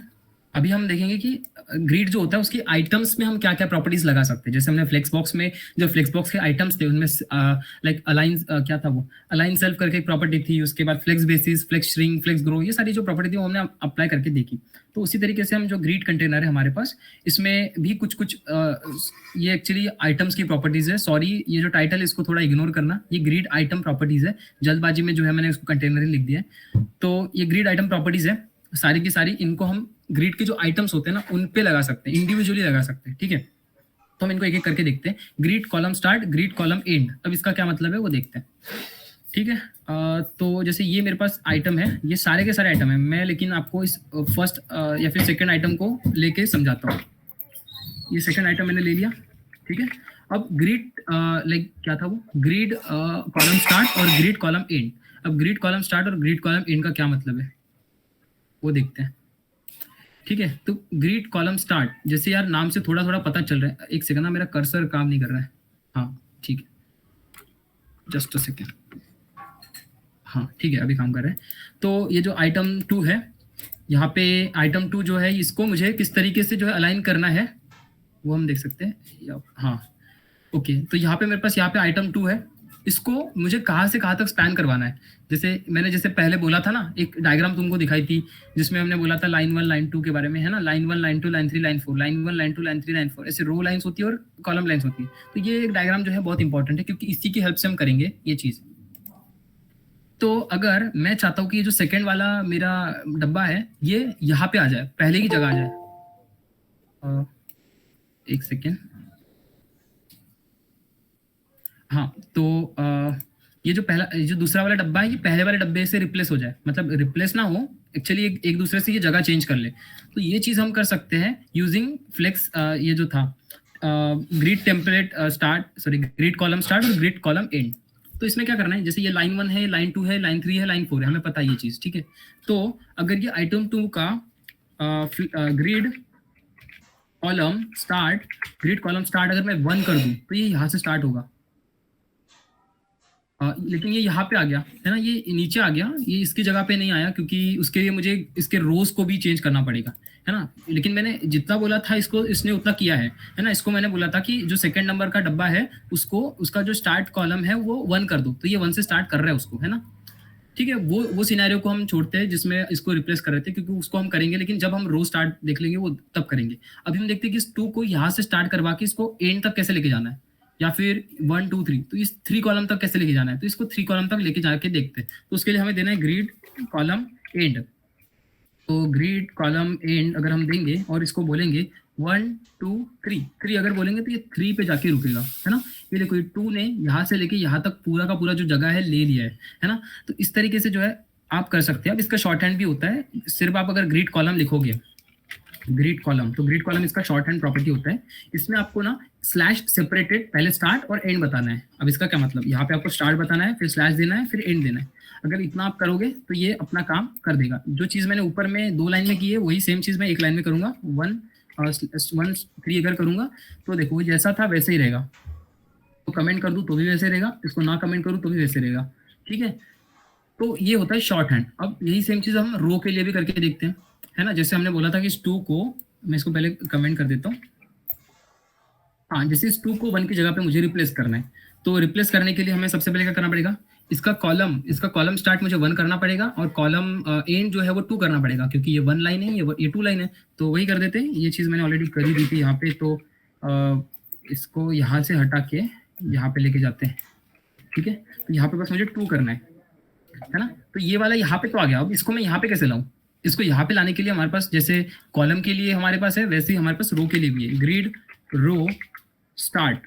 अब ग्रीड रो स्टार्ट क्या होना चाहिए, रो नंबर लाइन नंबर 1 2 3 4 ऐसे लाइन से। तो मुझे 1 पे चाहिए तो मैं 1 इस पे स्पेसिफाई करूंगा।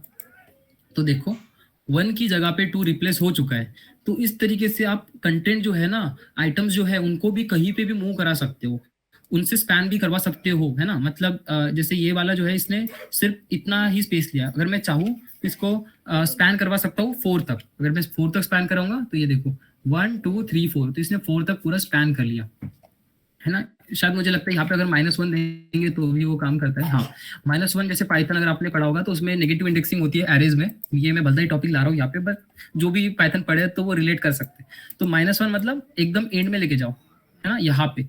तो यहाँ तक वो ऐसे आप पूरा स्पैन करवा सकते हो। और एक स्पैन करके फंक्शन भी आता है, आप उसको भी यूज कर सकते हो। स्पैन फंक्शन अगर आप लगाओगे तो इसमें आपको बस बताना पड़ता है कि कितना जो है इसको स्पैन करवाना है, 1 सेल 2 सेल 3 सेल। तो मेरे को 2 सेल करवा रहा है तो मैं 2 सेल अगर कराऊंगा तो ये नहीं हो रहा है शायद इस स्पेस की वजह से, नहीं शायद स्पैन 2,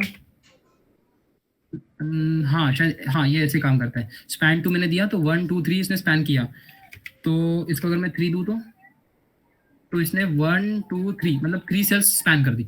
तो इस तरीके से है ये शायद फंक्शन नहीं होता है, ये इस तरीके से आपको करना होता है। स्पैन लिखना होता है और उसके बाद में कितनी रो स्पैन करवानी है, सॉरी कॉलम या फिर सेल स्पैन करवाने, वो आपको लिखना होता है, ठीक है।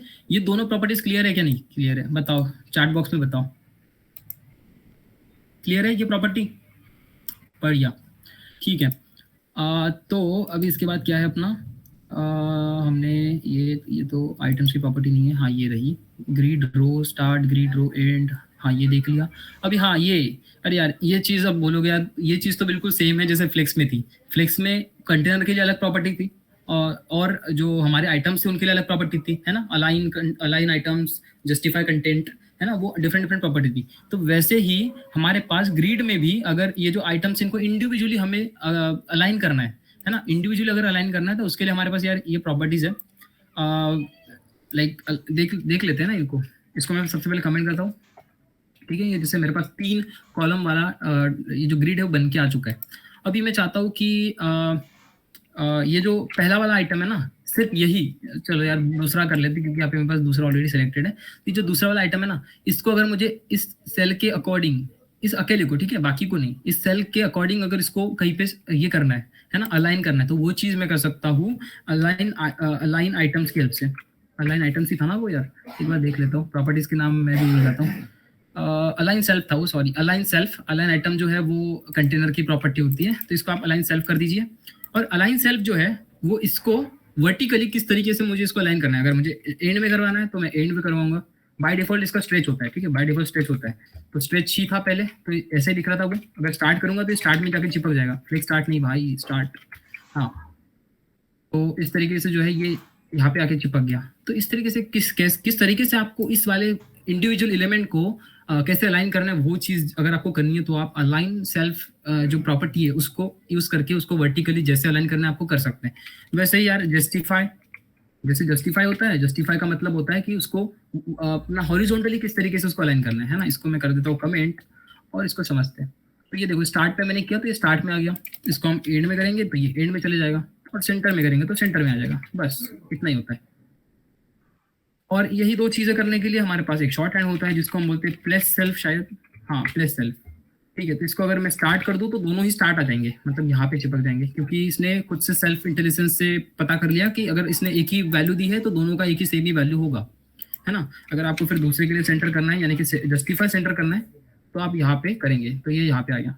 तो बस इतना ही होता है यार ग्रिड। अब इसके बाद भी इसमें बहुत सी और टॉपिक्स होते हैं, क्योंकि हमारे पास टाइम कम था तो जितना इंपॉर्टेंट था उतना ही हमने कवर किया, जो कि आप यार यूज करोगे जैसे आप वेबसाइट बनाओगे। लेकिन इसमें एक और बहुत ताकतवर या एक प्रॉपर्टी होती है ग्रिड टेम्पलेट एरिया करके। अगर आप उसको पढ़ लोगे ना तो आप मतलब बहुत ही बेहतरीन प्रॉपर्टी है वो, है ना। उसको थोड़ा सा आप एक्सप्लोर करना खुद से ही, और लाइक W3 से आप देख सकते हैं वहाँ पे दिया है। अभी तो अपना जो है टाइम खत्म हो रहा है, तो यार यही था। लेकिन इसके बाद हम एक और टॉपिक पढ़ेंगे जो कि मीडिया क्वेरीज के बारे में। अब मीडिया क्वेरीज क्या होती है उसको देखते हैं। फोर्थ टॉपिक है हमारा ये मीडिया क्वेरीज, ठीक है। मीडिया क्वेरीज क्या होती है? मीडिया क्वेरीज मतलब अगर आपने वेबसाइट में देखा होगा, कोई एक वेबसाइट खोल लेते हैं, उसको उसके एग्जाम्पल से समझते हैं। वही हमारी जो GDSC की वेबसाइट है उसको ही खोल लेते हैं, //GDSC, हाँ।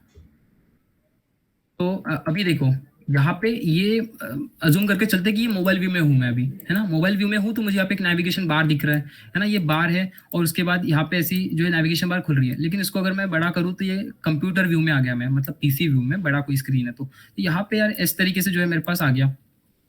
तो ये सब होता है मीडिया क्वेरीज की हेल्प से। आप मीडिया क्वेरीज की हेल्प से आपके डिवाइस के विड्थ के अकॉर्डिंग केसेस सेट कर सकते हो। अभी यही सेम चीज ना हम करके देखेंगे। यही सेम चीज मतलब हम ऐसे कोई नेविगेशन बार तो नहीं बनाएंगे, बट मीडिया क्वेरीज कैसे यूज करते हैं ना वो चीज देखेंगे। तो उसके लिए सबसे पहले मैं यहाँ पे इसके लिए मैंने कोई टेम्पलेट नहीं बनाया था, तो मैं एक बना लेता हूँ यहाँ पे mq.html mediaqueries.html, ओके। तो यहाँ पे अपना एक्सक्लेमेशन मार्क पे एंटर दबा दिया तो एक बन गया एक छोटा सा टेम्पलेट, ठीक है। इसको मैं कर दे रहा हूँ क्लोज, और यहाँ पे इस टाइटल को मैं लिख देता हूँ मीडिया क्वेरीज, ठीक है। अगर स्पेलिंग गलत हो गई तो यार थोड़ा इग्नोर कर देना उसे, ठीक है। तो यहाँ पे सबसे पहले इसको मैं ओपन विद लाइव सर्वर कर लेता हूँ। हालांकि यहाँ पे कुछ दिखेगा नहीं, लेकिन डॉक्यूमेंट का टाइटल मीडिया क्वेरीज हो चुका है ना। तो अभी सबसे पहले इसको समझने के लिए हम इस बॉडी पे ही स्टाइलिंग लगाएंगे, ठीक है। इस बॉडी का जो कलर है ना उसको हम ब्लैक कर देते हैं। कलर मतलब background colour, sorry background colour जो है इसको ब्लैक कर देंगे। तो देखो कंप्लीटली जो बॉडी का कलर है वो ब्लैक हो चुका है। लेकिन अगर मैं चाहूँ कि ये जो ब्लैक कलर दिख रहा है ये मोबाइल में जब रहूँ मैं तो ये रेड हो जाए, और अगर डेस्कटॉप में मैं रहूँ तो ये जो है क्या बोलते हैं उसे, ब्लैक हो जाए। तो इसको मैं सबसे पहले आपको इंस्पेक्ट करके समझाता हूँ। तो ये जो आइकॉन होता है ना, ये आपको वेरियस डिवाइसेस के बिटवीन आप स्विच कर सकते हो, है ना। तो यहाँ पे आपको ऑप्शन मिलेगा डायमेंशंस का। तो इसमें रिस्पॉन्सिव सेलेक्टेड, इसका मतलब ये नॉर्मल जैसे आप रिसाइज करते हो ना स्क्रीन वैसा ही है, बट इसमें आप बहुत सारे डिवाइस मिल जाएंगे आपको। Pixel 5 मोबाइल है, ये मोबाइल का होता है। अगर आप मोबाइल है ना इस तरीके से मोबाइल का स्क्रीन आ जाएगा। उसके बाद आपको iPad Air पे देखना है तो कुछ इस तरीके से, उसके बाद Nest Hub Max पे देखना है तो कुछ इस तरीके से। तो ये कुछ जो है आप डिवाइसेस यहाँ पे सेलेक्ट कर सकते हैं। अगर आपको नया डालना है तो आप इस एडिट बटन की हेल्प से अपना नया डिवाइस भी जो है डाल सकते हैं। गूगल कर लेना आपकी मोबाइल का रिजोल्यूशन क्या है, और फिर यहाँ पे एडिट में जाके जो है देख सकते हैं आप, मतलब डाल सकते हैं खुद से। वैसे तो यहाँ पे बहुत सारे मोबाइल प्री डिफाइंड अवेलेबल है, देखो Pixel 2 XL, जो भी आपको चाहिए वो आप यहाँ से सेलेक्ट कर सकते हैं, ठीक है। तो हमें जो चीज़ करनी थी वो ये करनी थी कि मीडिया क्वेरीज की हेल्प से हमें जब भी मैं इस मोबाइल व्यू में रहूँ तो कलर रेड हो जाए बैकग्राउंड का, और अगर डेस्कटॉप व्यू में रहूँ तो जो बैकग्राउंड का कलर है वो ब्लैक हो जाए। तो ये चीज़ अगर मुझे इंप्लीमेंट करनी है तो मैं कैसे करूँगा, उससे पहले हम देखते हैं कि मीडिया क्वेरीज का सिंटैक्स क्या होता है ना। क्योंकि यार सिंटैक्स तो समझना पड़ेगा ना, तभी तो हम बना पाएंगे ये चीज़। तो सबसे पहले मीडिया क्वेरीज का सिंटेक्स ऐसा होता है, @ आपको देना है, और मीडिया अगर आप देखोगे तो यार यहाँ पे इमेज में पहले से टेम्पलेट रहता है यहाँ पे, ठीक है, आप यही सीधा यूज कर सकते हो उठा के, लेकिन मैं आपको पूरा लिख के बताता हूँ, पहला टाइम है ना इसलिए। तो मीडिया क्वेरीज, फिर आपको लिखना है स्क्रीन। यहाँ पे आप अलग अलग डिवाइसेस के बारे में लिख सकते हो, है ना, जैसे अगर आपको कुछ प्रिंटर वगैरह चाहिए तो यहाँ पे कुछ एक प्रिंट वगैरह भी होता है, वो तो मैंने ज्यादा यूज नहीं किया है तो उतना आइडिया नहीं है मुझे, बट स्क्रीन मोस्टली यूज होता है, क्योंकि यार आपको, आपका एम होता है कि आपकी जो वेबसाइट है वो सारे डिवाइस पे विजिबल हो अच्छे तरीके से, तो आप स्क्रीन यूज करेंगे, ठीक है। इसके बाद यहाँ पे आपको इस तरीके से कर देना है, जैसे इफ कंडीशन आप लिखते हैं ना, इसको आप इफ की तरह मानिए, इसको आप इफ की तरह मान सकते हैं। फिर आपको यहाँ पे देनी है कंडीशन। अब कंडीशन क्या देंगे आप, कंडीशन देना है, जैसे अब यहाँ पे सबसे पहले वापस चलते हैं हम हमारे इंस्पेक्शन टूल पे, यहाँ पे, ठीक है, और यहाँ पे जान लेते हैं कि कौन से डिवाइस की कितनी विड्थ पिक्सल में होती है, ठीक है। तो सबसे पहले हम रिस्पॉन्सिव पे चलते हैं या फिर पिक्सल 5 पे चलते हैं। तो अभी मैं मोबाइल पे हूँ, तो मोबाइल की जो विड्थ होती है वो होती है 393 पिक्सल, मतलब यार जनरली होती है, ठीक है, जनरली होती है ये जनरल। अब ये से समझ के चलते हैं डिमॉन्स्ट्रेशन पर्पस के लिए कि मोबाइल्स की स्क्रीन जो होती है वो 393 पिक्सल की होती है। तो मैं चाहता हूँ कि अगर विड्थ जो है वो 393 पिक्सल हो या फिर उससे कम हो, है ना, उतनी हो या फिर उससे कम हो, तो जो कलर है ना, तो कलर क्या हो जाए, रेड हो जाए। मैं यही चाह रहा हूँ, है ना, यही तो मुझे करना है। और अगर विड्थ जो है वो 393 को एक्सीड कर जाए, है ना, एक्सीड कर जाए तो क्या हो, तो कलर मेरा ब्लैक हो। अब कोई भी वेबसाइट बनाने के दो अप्रोच होते हैं, एक होता है मोबाइल फर्स्ट और दूसरा होता है डेस्कटॉप फर्स्ट। डेस्कटॉप फर्स्ट में सीन ऐसा होता है कि आप सबसे पहले वेबसाइट डेस्कटॉप के लिए बनाते हो, फिर उसको मीडिया क्वेरीज की हेल्प से मोबाइल के लिए भी कंपेटेबल बनाते हो, तो ये हो गया आपका डेस्कटॉप फर्स्ट। उसके बाद दूसरा तरीका होता है मोबाइल फर्स्ट, जिसमें आप सबसे पहले वेबसाइट मोबाइल के लिए बनाते हो और उसके बाद उसको मीडिया क्वेरीज की हेल्प से डेस्कटॉप के लिए भी कंपेटेबल बनाते हो, ठीक है। ये दो तरीके की हमारे पास जो है मेथड्स होती है रिस्पॉन्सिव वेबसाइट बनाने के लिए। आपको जो भी अच्छी लगती है वो आप यूज कर सकते हैं। मैं जो यूज करता हूँ, मैं सबसे पहले डेस्कटॉप के लिए बनाता हूँ, उसके बाद उसमें मीडिया क्वेरीज लगा के मोबाइल के लिए बनाता हूँ। तो आपको जो भी अच्छी लगेगा, जो भी आपको सूट करेगा, वो आप जो है यूज कर सकते हैं। तो हम देखते हैं कि किस तरीके से हमें मीडिया क्वेरीज को लगाना है। तो अभी इसमें थोड़ा सा दिमाग लगता है, मैथ्स लगता है ना, हमें देख थोड़ा समझना पड़ेगा कि किस तरीके से हम इसको लगाएंगे। तो जैसे मैं बोल सकता हूँ कि मिनिमम विड्थ मेरे डिवाइस की अगर मिनिमम विड्थ 300 मतलब जो भी है 393 पिक्सल अगर हो, है ना, 393 पिक्सल अगर हो तो उसका कलर ब्लैक कर दो। अब देखो मिनिमम मैंने बोला है, मतलब कम से कम, या फिर आप 394 बोलेंगे क्योंकि 394 जैसी हो जाएगा ये, है ना। एक सेकंड में इसको रिस्पॉन्सिव पे लाता हूँ, और 313 था ना वो, 313, अगर हम 313 रखें तो इसको मोबाइल अजूम करेंगे, 313 था ना, मैं भूल गया, सॉरी 393 था, ओके। तो 393 मैंने कर दिया इसे, वाह ये मैंने क्या कर दिया, 393 पिक्सल का हो गया, ठीक है। अभी ये 393 पिक्सल का है, लेकिन मैं चाहता हूँ जैसे ये 393 से एक्सीड कर जाए तो उसका कलर ब्लैक हो जाए, है ना। मैं बाय डिफॉल्ट इसको रेड दे देता हूँ, इसको बाय डिफॉल्ट हम रेड दे देते हैं, ठीक है। तो ये बाय डिफॉल्ट हमारा रेड कलर आ चुका है। यहाँ पे हम चाहते हैं कि जैसे ही इसको मैं 394 कर दूं, है ना, आप ये जो पिक्सल है ना, आप ये अपनी एरो कीज से भी हैंडल कर सकते हैं। अगर अप एरो दबाएंगे तो एक्सीड हो जाएगा, मतलब बढ़ेगा, और डाउन एरो दबाएंगे तो छोटा होगा।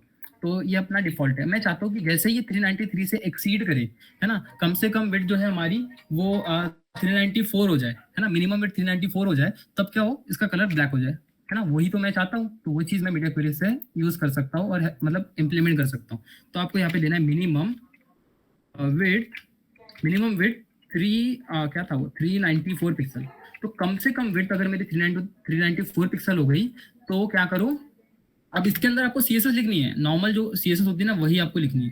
तो आप लिखेंगे बॉडी का जो कलर है, बैकग्राउंड कलर जो है, बैकग्राउंड कलर। अब यहाँ पे मुझे लगता है मेरा सिंटेक्स यहाँ पे गलत हो चुका है, उसको बताता हूँ क्या करना है। बैकग्राउंड जो है इसको ब्लैक करना है आपको, बैकग्राउंड जो है उसको आपको ब्लैक कर देना है, ठीक है। तो यहाँ पे मेरा सिंटेक्स गलत हो गया क्योंकि मुझे यहाँ पे एंड लिखना चाहिए था। तो एंड मतलब यही है कि स्क्रीन होनी चाहिए और मिनिमम विड्थ 394 होनी चाहिए। मिनिमम विड्थ मैंने जैसे पहले भी बता दिया है कि कम से कम विड्थ 394, फिर ज्यादा कितनी भी हो मुझे कोई फर्क नहीं पड़ता, लेकिन कम से कम जो है 394 पिक्सल तो विड्थ होनी ही चाहिए, तभी ये जो इसके अंदर लिखी हुई CSS है ना वो अप्लाई हो जाएगी। बस इतना सा इसका मतलब है। अभी देखना, अभी ये 393 है, जैसे मैं इसको 394 करता हूँ ये देखो ब्लैक हो रहा है ना। देखो मैं टॉगल कर रहा हूँ, 394 है और उससे मैं कितना भी बढ़ा दूं वो ब्लैक ही रहेगा, लेकिन 393 रखूँ या फिर उससे छोटा रखूँ तो वो रेड रहेगा। है ना। इस तरीके से आप, मैंने तो यहाँ पे सिर्फ बैकग्राउंड कलर आपको दिखाया है, बट आप अलग अलग प्रॉपर्टीज जो है चेंज कर सकते हैं। जैसे इसका अगर हम एग्जांपल ले तो यहाँ पे ये जो चीज है ना, ये यहाँ पे डिस्प्ले इसका जो है वो ब्लॉक है, मतलब फ्लेक्स होगा ये ऑब्वियसली, बट ये दिख रहा है ना, ये दिख रहा है क्योंकि अभी मैं डेस्कटॉप मोड पे हूँ। जैसे इसको मैं मोबाइल मोड पे लेके गया तो वो हाइड हो गया, और शायद यहाँ पे जो है दूसरी कोई नेविगेशन बार डिफाइन की गई थी और वो यहाँ पे आ रही है ना। तो ये चीज अगर आपको करनी है तो ये सारी चीजें आप मीडिया क्वेरीज की हेल्प से कर सकते हैं, है ना। तो आई होप यार ये मीडिया क्वेरीज का भी टॉपिक आपको समझ गया होगा। अभी जैसे एनिमेशंस के बारे में भी थोड़ा देख लेते हैं, एकदम शॉर्ट में देखेंगे, ज्यादा एनिमेशन में नहीं घुसेंगे, बट देख ही लेते हैं एनिमेशंस क्या होता है और ट्रांजिशन क्या होता है वो सब। एनिमेशन डॉट HTML कर देते हैं, ठीक है। पहले मुझे बताओ यार, ये मीडिया क्वेरीज वाला कंसेप्ट जो है आपका क्लियर हुआ या नहीं हुआ? कुछ डाउट्स होंगे तो बताओ। जैसे मैंने वहाँ पे मिन विड्थ यूज किया था ना, उसकी जगह पे तुम लोग यार मैक्स विड्थ भी यूज कर सकते हो, है ना। जो तुम अप्रोच जो चूज कर रहे हो, मोबाइल फर्स्ट या डेस्कटॉप फर्स्ट, उसके हिसाब से आपको करना है चूज, ठीक है। क्लियर है क्या नहीं है? ओके बढ़िया, क्लियर है। अगर किसी को डाउट रहेगा तो डाल देना, बाद में हम देख लेंगे। यहाँ पे जैसे यहाँ पे एक डाउट है वो हम बाद में पढ़ के देखते हैं, ठीक है। अभी हाँ, एनिमेशंस के बारे में हम थोड़ा जान लेते हैं, एक्सक्लेमेशन और एंटर, ठीक है। और ये हो गया। अब यहाँ पे अगर मुझे कोई एलिमेंट को जो है एनिमेट करवाना है ना, तो एकदम ज़्यादा डीप में नहीं घुसेंगे इसके, क्योंकि यार ये CSS का सीरीज है, CSS एनिमेशन का नहीं है। तो बस देखेंगे कि किस तरीके से जो है एनिमेशन काम करता है CSS में। तो यहाँ पे मैं एक जल्दी से स्टाइल टैग लिख देता हूँ और यहाँ पे एक ड्यू डॉट कंटेनर बना देते हैं, ठीक है। इसके अंदर हम एक और ड्यू बना देते हैं जिसको हम आइटम बोल देते हैं, ठीक है। तो ये हमारे पास दो बन गए। अभी इसको मैं साइड बाय साइड खोल देता हूँ और इसको ओपन विथ लाइव सर्वर कर देते हैं। VS कोड ये रहा, ठीक है। ये वाले टैब को बंद कर दिया। ओके, तो ये हमारा आइटम है, इसको थोड़ा स्टाइल कर देता हूँ मैं ताकि समझ सके अपन। तो कंटेनर, और इसको मैं स्टाइल यहीं से कॉपी पेस्ट कर देता हूँ सीधा। ये रहा हमारा कंटेनर, तो इसको मैंने ये लिए कॉपी कर देते इसको यहाँ पे, ठीक है। इसको मैंने कर दिया ये और इसको कर दिया ये, ठीक है। तो ये हमारा कंटेनर यहाँ पे नॉर्मल बन गया है। उसके बाद हम एक आइटम को भी कुछ स्टाइल दे देते हैं। इसके अंदर का जो आइटम है उसको भी यार यहीं से उठा लेते हैं। हाँ, ये रहा यहाँ तक, ठीक है। तो ये मेरा एक डब्बा बन गया। अब मैं चाहता हूँ कि ये डब्बा जो है यहाँ से यहाँ तक मूव करे या फिर यहाँ से यहाँ तक मूव करे यूजिंग एनिमेशन। तो उसके लिए मैं एनिमेशन डिफाइन करता हूँ यूजिंग @की फ्रेम्स। की फ्रेम्स करके एक होता है अपने पास, है ना। ये की फ्रेम जो है एनिमेशन बनाने के लिए हमें हेल्प करता है। अब ये कैसे काम करता है मैं बताता हूँ। इसमें सबसे पहले आपको एनिमेशन का नाम देना है ना। मैं अगर स्लाइड नाम दे देता हूँ इसको, क्योंकि मैं इसको ट्राई करता हूँ यहाँ से यहाँ तक स्लाइड करवाने का। तो ये मैंने स्लाइड लिख दिया, ठीक है। अभी की फ्रेम, जैसे अगर आपने कोई सॉफ्टवेयर यूज किया होगा, जैसे एडोब का एक आता है आफ्टर इफेक्ट्स, तो उसमें भी कुछ की फ्रेम्स होते हैं, या फिर अगर आपने कैनवा वगैरह भी यूज किया होगा ना, तो उसमें एनिमेशन में की फ्रेम्स होते हैं।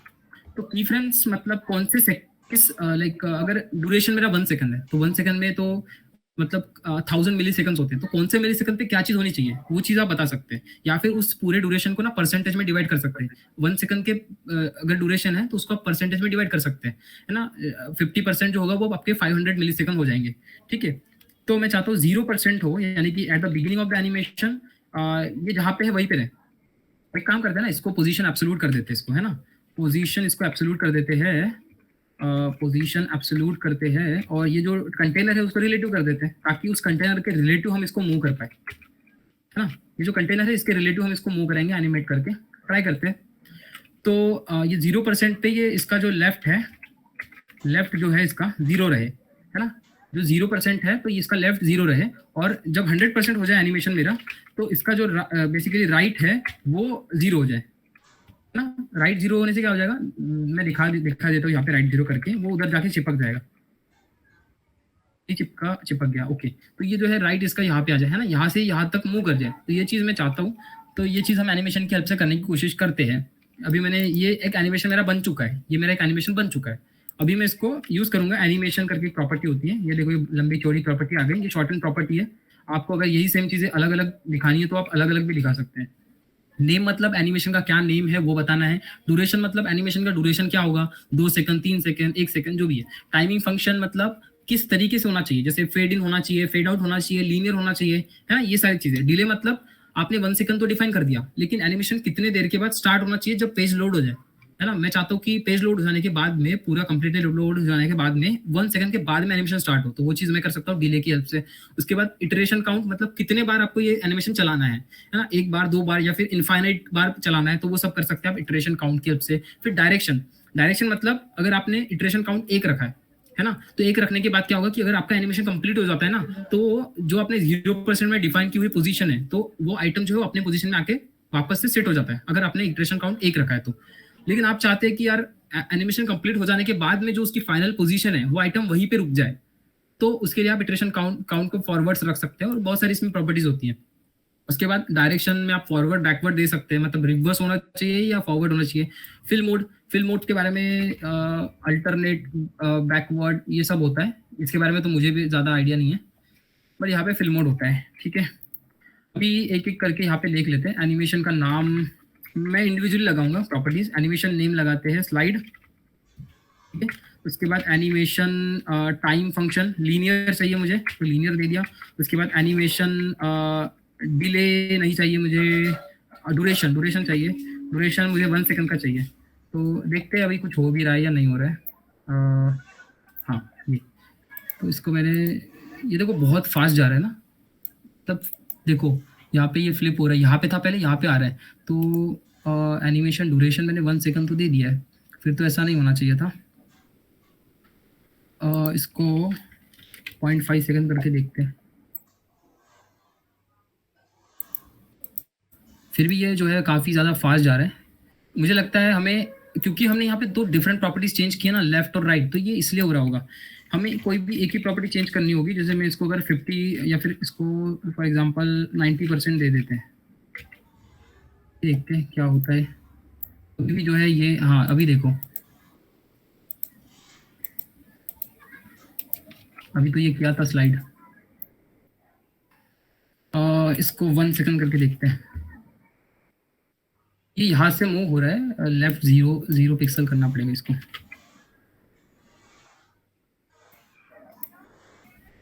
तो ये यहाँ से मूव हो रहा है बीच में से, इसको 0% करके देखते हैं, दोनों अगर यूनिट सेम रहे तो क्या होता है।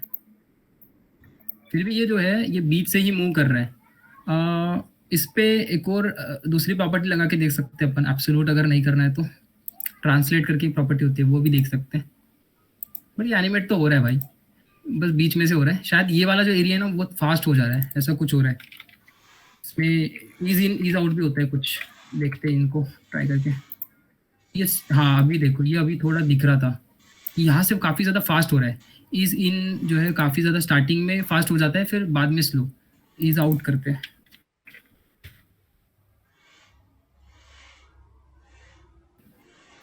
काफ़ी धीरे जो है यहाँ पे स्लोली यहाँ पे जा रहा है वो। और इसको 100% करके देखते हैं, वो शायद पार हो जाएगा उधर, हाँ उधर आउट ऑफ सिलेबस चला गया वो। तो कुछ इस तरीके से जो है तुम एनिमेशन लगा सकते हो, डिफरेंट डिफरेंट प्रॉपर्टीज। जैसे अगर मैं इसको मूव नहीं करवाना चाहता हूँ, बल्कि इसके कलर चेंज करवाना चाहता हूँ, तो कलर वगैरह सब चेंज करवा के देख लेते हैं एक बार। ये शायद पोजीशन एब्सोल्यूट के साथ कुछ प्रॉब्लम हो रहा है, बट इसका बैकग्राउंड कलर जो है, पहले इसको मान लेते हैं येलो ही रख देते, पहले स्टार्टिंग में येलो, और बाद में ये ब्लू हो जाए, ऐसा कुछ करके देखते हैं। इसको यहाँ पे ब्लू सेलेक्ट कर देते हैं। यहाँ पे देखो, ये पहले मैंने animation timing function is out कर दिया है, इसको लीनियर कर देते हैं, या फिर इसको बाय डिफॉल्ट ये वैसे भी लीनियर होता है, तो इसको हटा देते हैं इसको। तो ये पहले ब्लू था फिर येलो हो गया, एक्चुअली ऐसा नहीं हो रहा है। ये क्या हो रहा है, पहले येलो ही था, फिर ब्लू हुआ, फिर वापस से येलो हो गया। ऐसा इसलिए हो रहा है क्योंकि हमने जो ये होता है क्या बोलते हैं, जैसे मैंने बताया था वो एनिमेशन में एक प्रॉपर्टी थी, कौन सा था वो, डायरेक्शन। तो डायरेक्शन जो है ना, उसको फॉरवर्ड्स अगर करेंगे तो वो जो उसका फाइनल पोजीशन है, मतलब फाइनल उसकी जो स्टेट है वो वहाँ पे रुक जाता है। लेकिन अगर आप उसको फिल्म मोड को नहीं, डायरेक्शन को अगर वापस नहीं करेंगे, मतलब उसको फॉरवर्ड्स नहीं रखेंगे, तो वो फिर वो वापस अपनी जो पहले वाली जो स्टेट थी 0% वाली, वो उस पर आ जाता है। ये इन्हीं दो में से कोई एक प्रॉपर्टी होती है, फिल्म मोड या फिर डायरेक्शन। तो डायरेक्शन को देखते हैं, डायरेक्शन अल्टरनेट रिवर्स, नहीं डायरेक्शन तो नहीं होता है, शायद फिल मोड ही होता है, फिल मोड फॉरवर्ड्स, हाँ यही है। तो इसको अगर आप करोगे तो देखो ये अभी ब्लू रह रहा है, ब्लू रह गया क्योंकि ये उसकी फाइनल स्टेट थी। येलो से शुरू हुआ और ये एक्चुअली शायद मुझे इसका ड्यूरेशन बढ़ाना चाहिए, इसको 5 सेकंड करके देखते हैं। हाँ तो इसको 5 सेकंड करेंगे तो ये काफ़ी स्मूथ हो रहा है। वो मैंने एक्चुअली ड्यूरेशन बहुत कम दे दिया था ना, इसलिए वो स्वाइप भी बहुत जल्दी हो जा रहा था।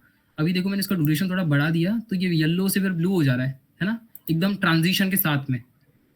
तो इस तरीके से यार ये एनिमेशन काम करता है और आप डिफरेंट डिफरेंट चीज़ें फिर इस तरीके से आप ट्राई कर सकते हो। ठीक है, तो मेरे साइड से तो यार ओवर है आज का सेशन, अगर आपको कोई डाउट है तो वो बता दो।